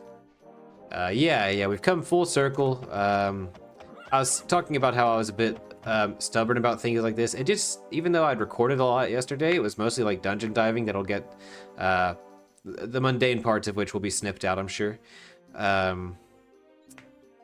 And I feel like I hadn't done, like, the Daenia arc didn't feel wrapped up, but I didn't want another whole, like, episode dedicated to being in Daenia, so I was like, we should just continue until we, you know, I feel like this part is wrapped up some.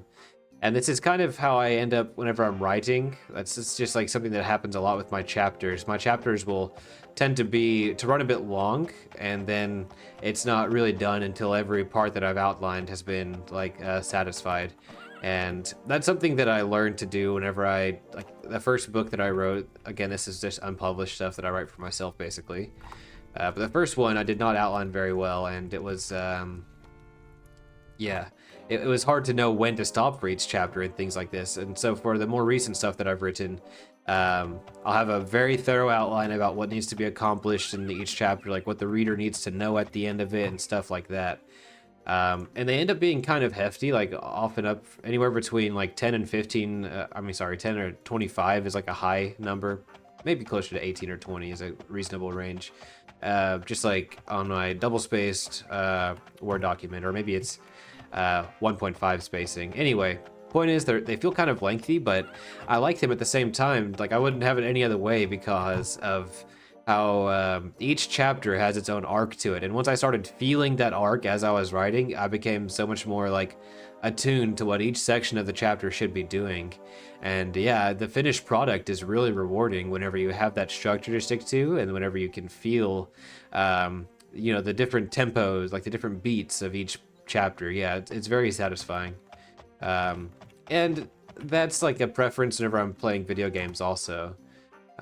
Yo, we got 2 magical items that we could look at here. A steel claymore would not be beneficial for us, but this little hat, leather helmet, could be beneficial. We have 26,000 gold because I think we found a letter of credit that's helping us out some. So even after upgrading our gauntlets, yeah, let's see what this is about. We got some sort of buff from it already. Yeah, go ahead. Oh, the cold air is numbing my bare skin, so let's see. What did we get? This buffed our endurance, so we have another item that increases our endurance. That's pretty good. Specifically for dungeon delving, someone in the comments reminded me a bit more about how endurance affects many things. Pertinently, your maximum stamina, correct me if I'm wrong, maximum stamina, and the amount of HP and such that you restore with every hour of rest. So this is a good thing to hold on to for whenever we want to maximize our recovery periods and stuff like that while we're dungeon diving. So not sure how long I'll stick with this outfit, but the cold air is numbing our skin, so we're gonna throw a cloak over it for now. It'd be cool if I had like a solid black one, but I think this gray might be as close as it gets there. Okay, let's get back on our horse. And we're going this way, I believe.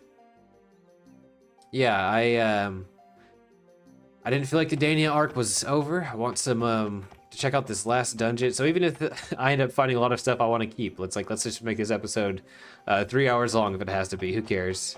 The trade-off there is that it takes longer in production, but if that's what it takes for my air quotes here artistic vision to be fulfilled, let's do it. You know. That is my style. Van Moth. Let's see where we are now. Yeah, so the significant thing about Hudson napping right here is that I stepped up and I was the one that put him down right here, even though his mother is also in the house. Now, I'm generally pretty good at putting Hudson to sleep these days if he knows that I'm the only parent in the house. But otherwise, he really, really wants his mama to like be the one that puts him to sleep, and he will be quite upset if like his mom leaves the room or something like that.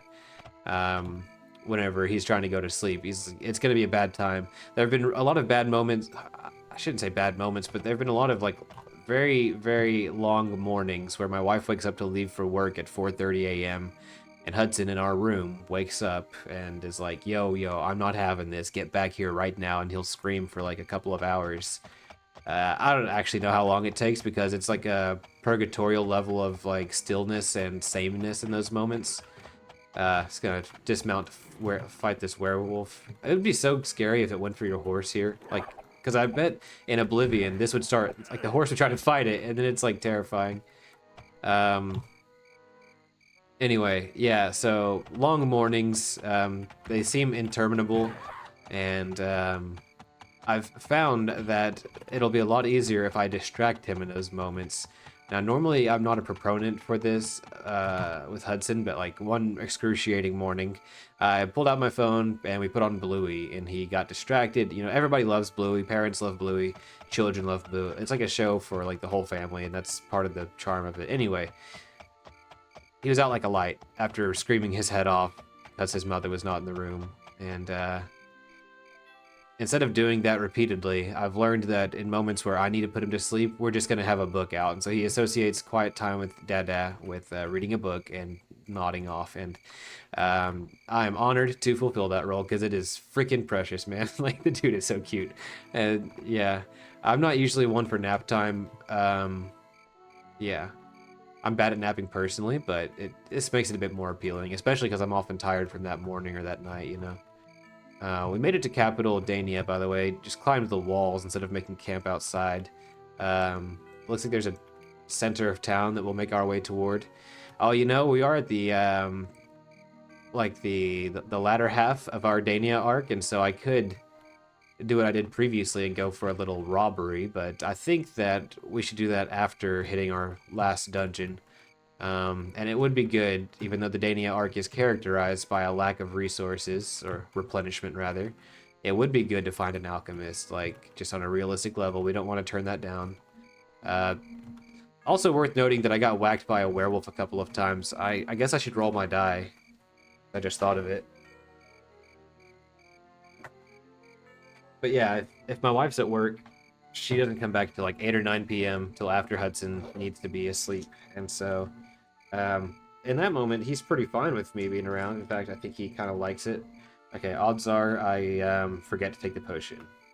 Okay, yep, I rolled a 3, so I'm forgetting to take the potion.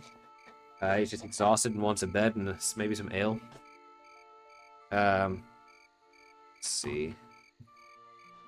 Nap time, though, whenever both of us are present, he usually wants his mama, but like, she really wants to do some cleaning, and I'm gonna let her do that. So I went ahead and gave it a shot, and it was like jarringly easy. We were just hanging out in his room, playing with some Play-Doh on a cutting board, which was a blast. And I was like, hey man, you want your Babu? Which is what he calls his pacifier. And he seemed receptive to it, so I went to go get it to see if I could put him down into his room. Like, he usually sleeps in hours. But he just followed me in there, and then we started reading this book called The Little Blue Truck. It was precious.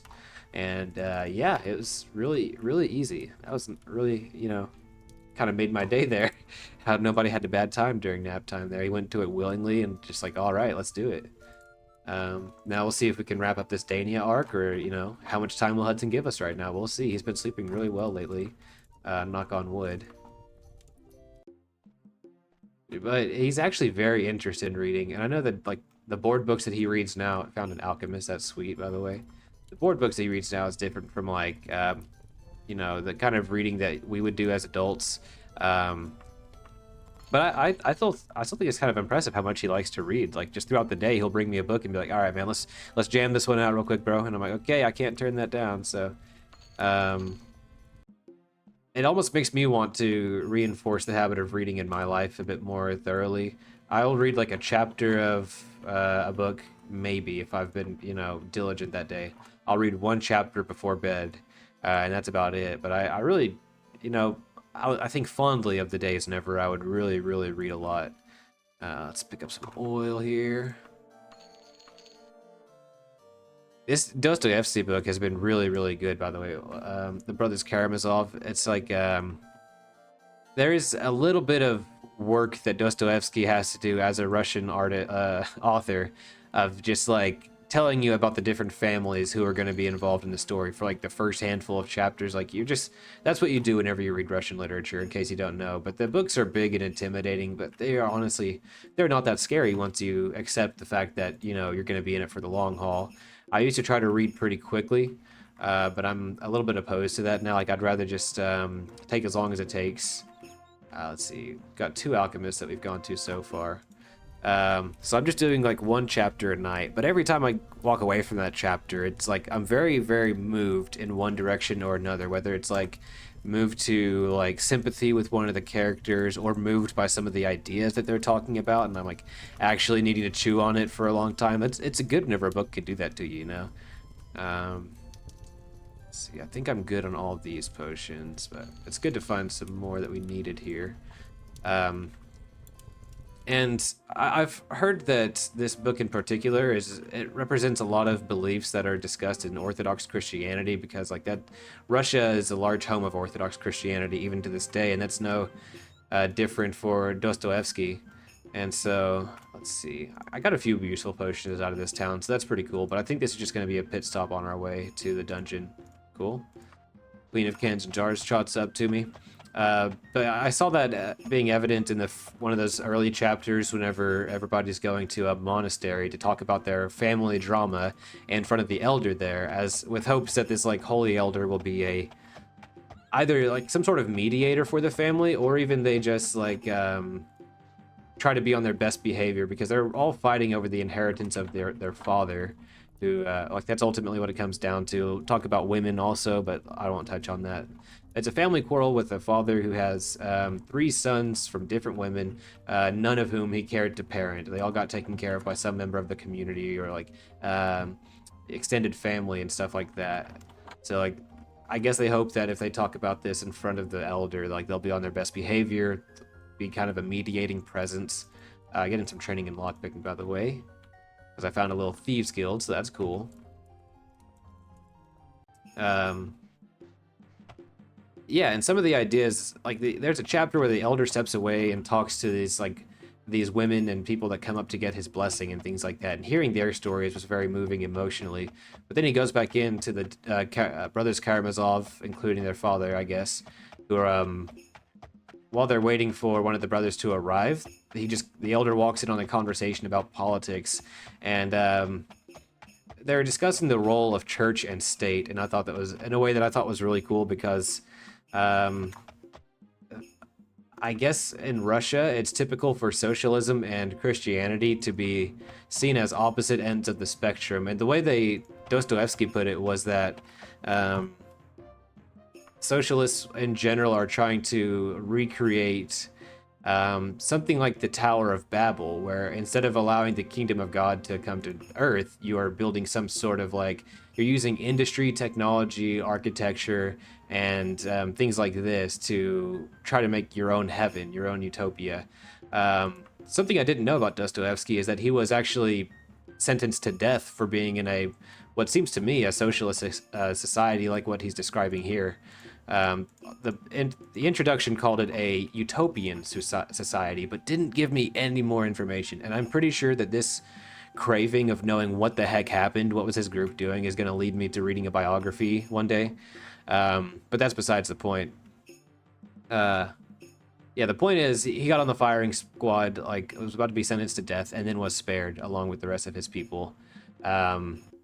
And that was like 20 or 30 years before like the current publication I'm reading, I think. Again, just saying this off the dome, I haven't actually read that. It's been a few days, perhaps a couple of weeks since I've read that introduction. We're about to lose our invigoration bonus, so that's a bummer. Wonder if there's something we can... Is there a town nearby? Yeah, let's go over here and see if we can get a bite to eat and maybe some more food. Like, to carry with us, I mean. Anyway, in the Brothers Karamazov, the characters are sort of describing socialism as like a modern form of the Tower of Babel for those reasons. Like, you're trying to create paradise instead of participating in paradise in God's way. So the conversation that the elder walks in on is basically talking about the separation of church and state, and how rather than separating them, they should be combined. This is coming from an atheist character, by the way. And they're like, well, we shouldn't force people but to be a part of the church. Obviously, the state becomes a part of the church because everybody in the state happens to be a part of the church. And like this means that criminals, instead of being locked into prisons, would become repentant. And so you like wouldn't really need prisons because repentance is the main mode of like adjudication. It's like the contrition you feel in your own heart. And so at the end of this long dialogue about how separation of church and state should be abolished whenever everybody joins the church. Basically, I mean, you're having this conversation in a monastery, so it's not much of a surprise, but it's a surprise that an atheist is talking about it. You basically, they're describing like, well, yeah, that's just the plan of the kingdom of God and the promise of resurrection altogether. That's not really an earthly solution. And another atheist is like, you guys are just describing socialism, right? And it's, I don't know, the way they talk about it really makes me, I'm not sure how I feel about it in either regard, but it's very refreshing to read a book that can stimulate you on that kind of level. And while reading how great Dostoevsky is at like writing about things that would otherwise seem mundane, like, I play fantasy games, and so the real world and its politics can seem kind of mundane on a surface level. There's so much more to it than that, and I've always, as someone who likes to write what comes to my mind, even if I outline it thoroughly, I'm still writing fantasy novels, which feels, I can't help but feel like it is lesser than what people like Dostoevsky did. And on the one hand, I mean, some would say that Tolkien and C.S. Lewis have a similar scope of influence, or probably way more, I guess. And they wrote fantasy. Obviously, the fantasy is just a veneer for the morality and the dichotomies that you want to discuss in your work anyway. But it feels so much. It's kind of harder to create the descriptions and the lore whenever you're burdened by the layer of fantasy as well. But I've never been like the one to want to write something that's not like, I've never been good at it, I guess, not since I was a child anyway. Writing worlds that take stories that take place in the real world, I mean. Oh, hello. And yet, being in the presence of a master such as Dostoevsky, or even bearing witness to his mastery, like decades, probably over a century later, it doesn't mean that you shouldn't try to write, because you're looking at, that's like watching LeBron James play basketball and being like, I could never do that, so I will never play basketball. That's just not how we should approach the subject. So that's what, like, I'm telling myself in defense of all the stuff I've written and all the stuff I hope to write one day.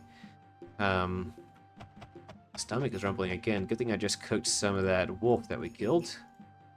Yeah, I realize now that I have not been talking about the game at all because I've been so caught up with wanting to talk about the book I'm reading lately, so hope you can forgive me for that. I wonder if I can trample over these dragonlings. Why is it making I'm hearing a female sound effect as I try to trample over them. This is pretty entertaining though, like jumping on from the hilltop onto the spines of dragonlings.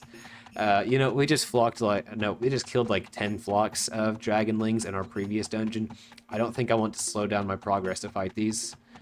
You could see this as a kind of flaw in Daggerfall, how easy it is to run away from danger whenever you have a horse. It's like stuff can never compete with the speed that the player offers, but there's not much we can do about that, so we're just going to keep on rocking and rolling. We've made it to Castle Kingfield at last, in the dead of night. Maybe we rest on the battlements and then make our entrance. I hope I don't end up in a puddle. Maybe I'll just rest right here, because I don't want to accidentally fall in a puddle and be all cold. Yeah, I've just been really fired up by, the books I've been reading lately, so I hope you don't mind that. I've kind of had the itch to get back to writing also. I was mowing the yard today whenever it was coming to mind. Rested for 10 hours, but it's still not light enough for us to really see around us. I'm going to rest a bit longer. Yeah, so we've had a weird stretch of like spring and summer here in North Texas. It was like, we started off with this very torrential flood season. Then things got like really, really, really dry, and like the ground and the soil beneath you seems to be fissuring because of how parched the land is. And then we just had another series of floods. Houston got hit by a pretty bad hurricane recently, and the rain has not quite relented there yet. We're not having that same level of floods here, but to compound this weird situation of dryness followed by wetness. By the way, look at this.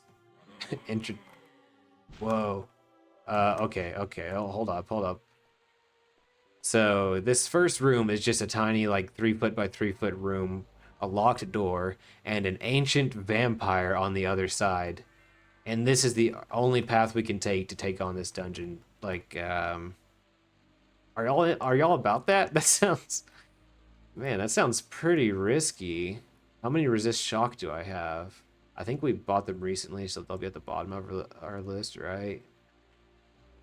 Now we have 4 resist shock. That kind of gives me a green light, honestly. Like, we withstood at least 1 hit from an ancient lich previously, so we're gonna see how well we do against an ancient vampire.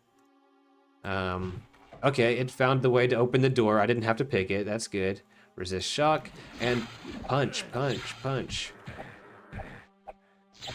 Okay, it's pretty tough. That's not a surprise. Come on. Just stay here by the exit. Try to bob and weave successfully. Oh, that was an unsuccessful bob and weave. Come on, knock him down. All right. We got the ancient vampire, y'all. Okay, that feels good. We only had to use 1 potion of healing. But we took down a very, very tough enemy. I hear other vampires. Okay, the thing... I wanted to know if I could hit this milestone, by the way, of defeating an ancient vampire. I don't have much of an interest in exploring the dungeon further, because if we get hit with a sleep spell, we would have to warp back to Coagria, and I'm not really interested in that personally. Well, that's kind of unfortunate. I wanted to explore that dungeon a bit further. Do we do that same... So now the question is, like, we're biased toward being a lycanthrope, right? If Bogard always has a chance of being forgetful with lycanthropes, would that be any different with a vampire? And unfortunately, I don't think that it would be any different. I would not really like on an aesthetic level if he was a vampire, but you know, I think that's just what we have to do. See if we forget to take the potion. Odds are we do forget. Okay. Yeah, we rolled a 9, so we forgot to take a potion. Okay, we'll see what happens. Let's do a quick save. Yeah, so we have a burning tree of Julianos here, but it's like the day just started. I think we go toward Ealon, right? Like, we're so close. Which town would we want to go to? The stuff we want is in the center, but we actually... Maybe we should just go up here to the Greenfield Orchard and follow the road. Kind of start that way. Anyway, lots of rain. Another consideration is that my backyard has like this clover-like grass instead of grass. Like, it doesn't grow very fast and it doesn't grow very tall. It's also not visible, and so like I'm never like, oh, it's my backyard's a mess because only my neighbors see it, you know. There's an alley behind us rather than like another house or a street, so I know it's kind of a silly thing to be embarrassed about your yard, but like I do kind of take pride in it. Not like I'm not a super try hard about it, but you don't want it to be in complete disarray. So the backyard isn't very seen, and the front yard grows faster. So there have been a couple times where I only mow the front yard recently, and I've just been kind of complacent with the backyard. Well, today it was just like, oh, nice, we got some raw meat. It says the food is getting a bit ripe. Weird. Oh, it's my other food. Yeah, so the front yard was a huge mess. The backyard was a somewhat mess. So I went out there and mowed, and I was just like really thinking about things like when to write again and stuff like that. But I already have so many projects that I don't exactly contribute to necessarily all the time that it's like I don't want to impose on myself the expectation that I'm going to write and then let myself down, because like compared to solo RPGs where if I don't play it, it's not a big deal. If I tell myself I'm going to write like book 2 of this trilogy that I've outlined and then I fail to follow through, that's going to be kind of a big blow to morale. And so I'd rather like not allow that failure by not even trying it until I feel really ready, you know? But on the other hand, I'm a bit worried that I will outgrow like the excitement that I felt whenever I was outlining if I let too much time pass. So We'll see what happens, and ultimately, I don't think that there's necessarily like a wrong answer here, because I have so much going on, so many good things to be grateful for that, like, who cares if I don't write the fantasy novel, you know? It's not a big deal. See if I can pacify these adventurers. No. Rogue Rider and a Battle Mage. Yeah. It would be cool to do some trades with them, but that's not happening, and that's okay. I should do a quick save again. I just don't want to fall through the map. Well, I wanted to feel like the Daenia arc was wrapped up, and we had a nice way of punctuating it, I think, with going out and fighting the vampire, the ancient vampire. Found another group of monks. There's actually a bounty hunter sprite here. Whoa, I pacified him with my etiquette skill. I was just thinking, like, you get that nervous feeling that I get around guards whenever I know that my character has committed a crime recently. I was getting a bit nervous, thinking, like, maybe he's after me. Follow me, he scoffs at you. How cool would that be if I had my own bounty hunter whenever the next wave of bounty hunters finds me, you know? It'd be pretty cool. It would honestly be kind of nice to have a gang of some sort. Just because of the aesthetic, if nothing else, of roaming around with a band of miscreants. They would die pretty quickly with the level of dungeon that we're going to, I think, but, you know, that's not my problem. They're probably going to die quickly regardless, because they're bandits living off the land in, like, with the pursuit of the state at their back and things like that. And affiliations among gangs can be kind of risky, prone to, maybe not among gangs, but among civilization anywhere, but I guess scoundrels are prone to backstabbing more than non-scoundrel types. That depends. It really depends. There is honor among thieves, we know that. For some people, their like gang affiliation is more like a family than what they've ever known, and so like the kind of loyalty that kind of situation can bring is not to be forgotten. It would be kind of cool if we stumbled upon another dungeon on the way to, like, Ealon, I'm not gonna lie. Oh, we are... Whoa, dude, we're in Ealon. Oh, alright, well, let's find a little town to call it quits in. The place that we're going to is called, Castle Double L Lugwich, just blatantly westward. Kind of northwestward, but mostly westward. That's an orchard. That's New Hope. Yo, let's go to New Hope. That sounds pretty nice. It's kind of upsetting that we did not get our, we didn't do a robbery at the end of Daenia. Is there a place nearby that we could go hit up? Not exactly, but you know what? That's fine. We're going to New Hope. Can't have robberies on the way to New Hope. Come on.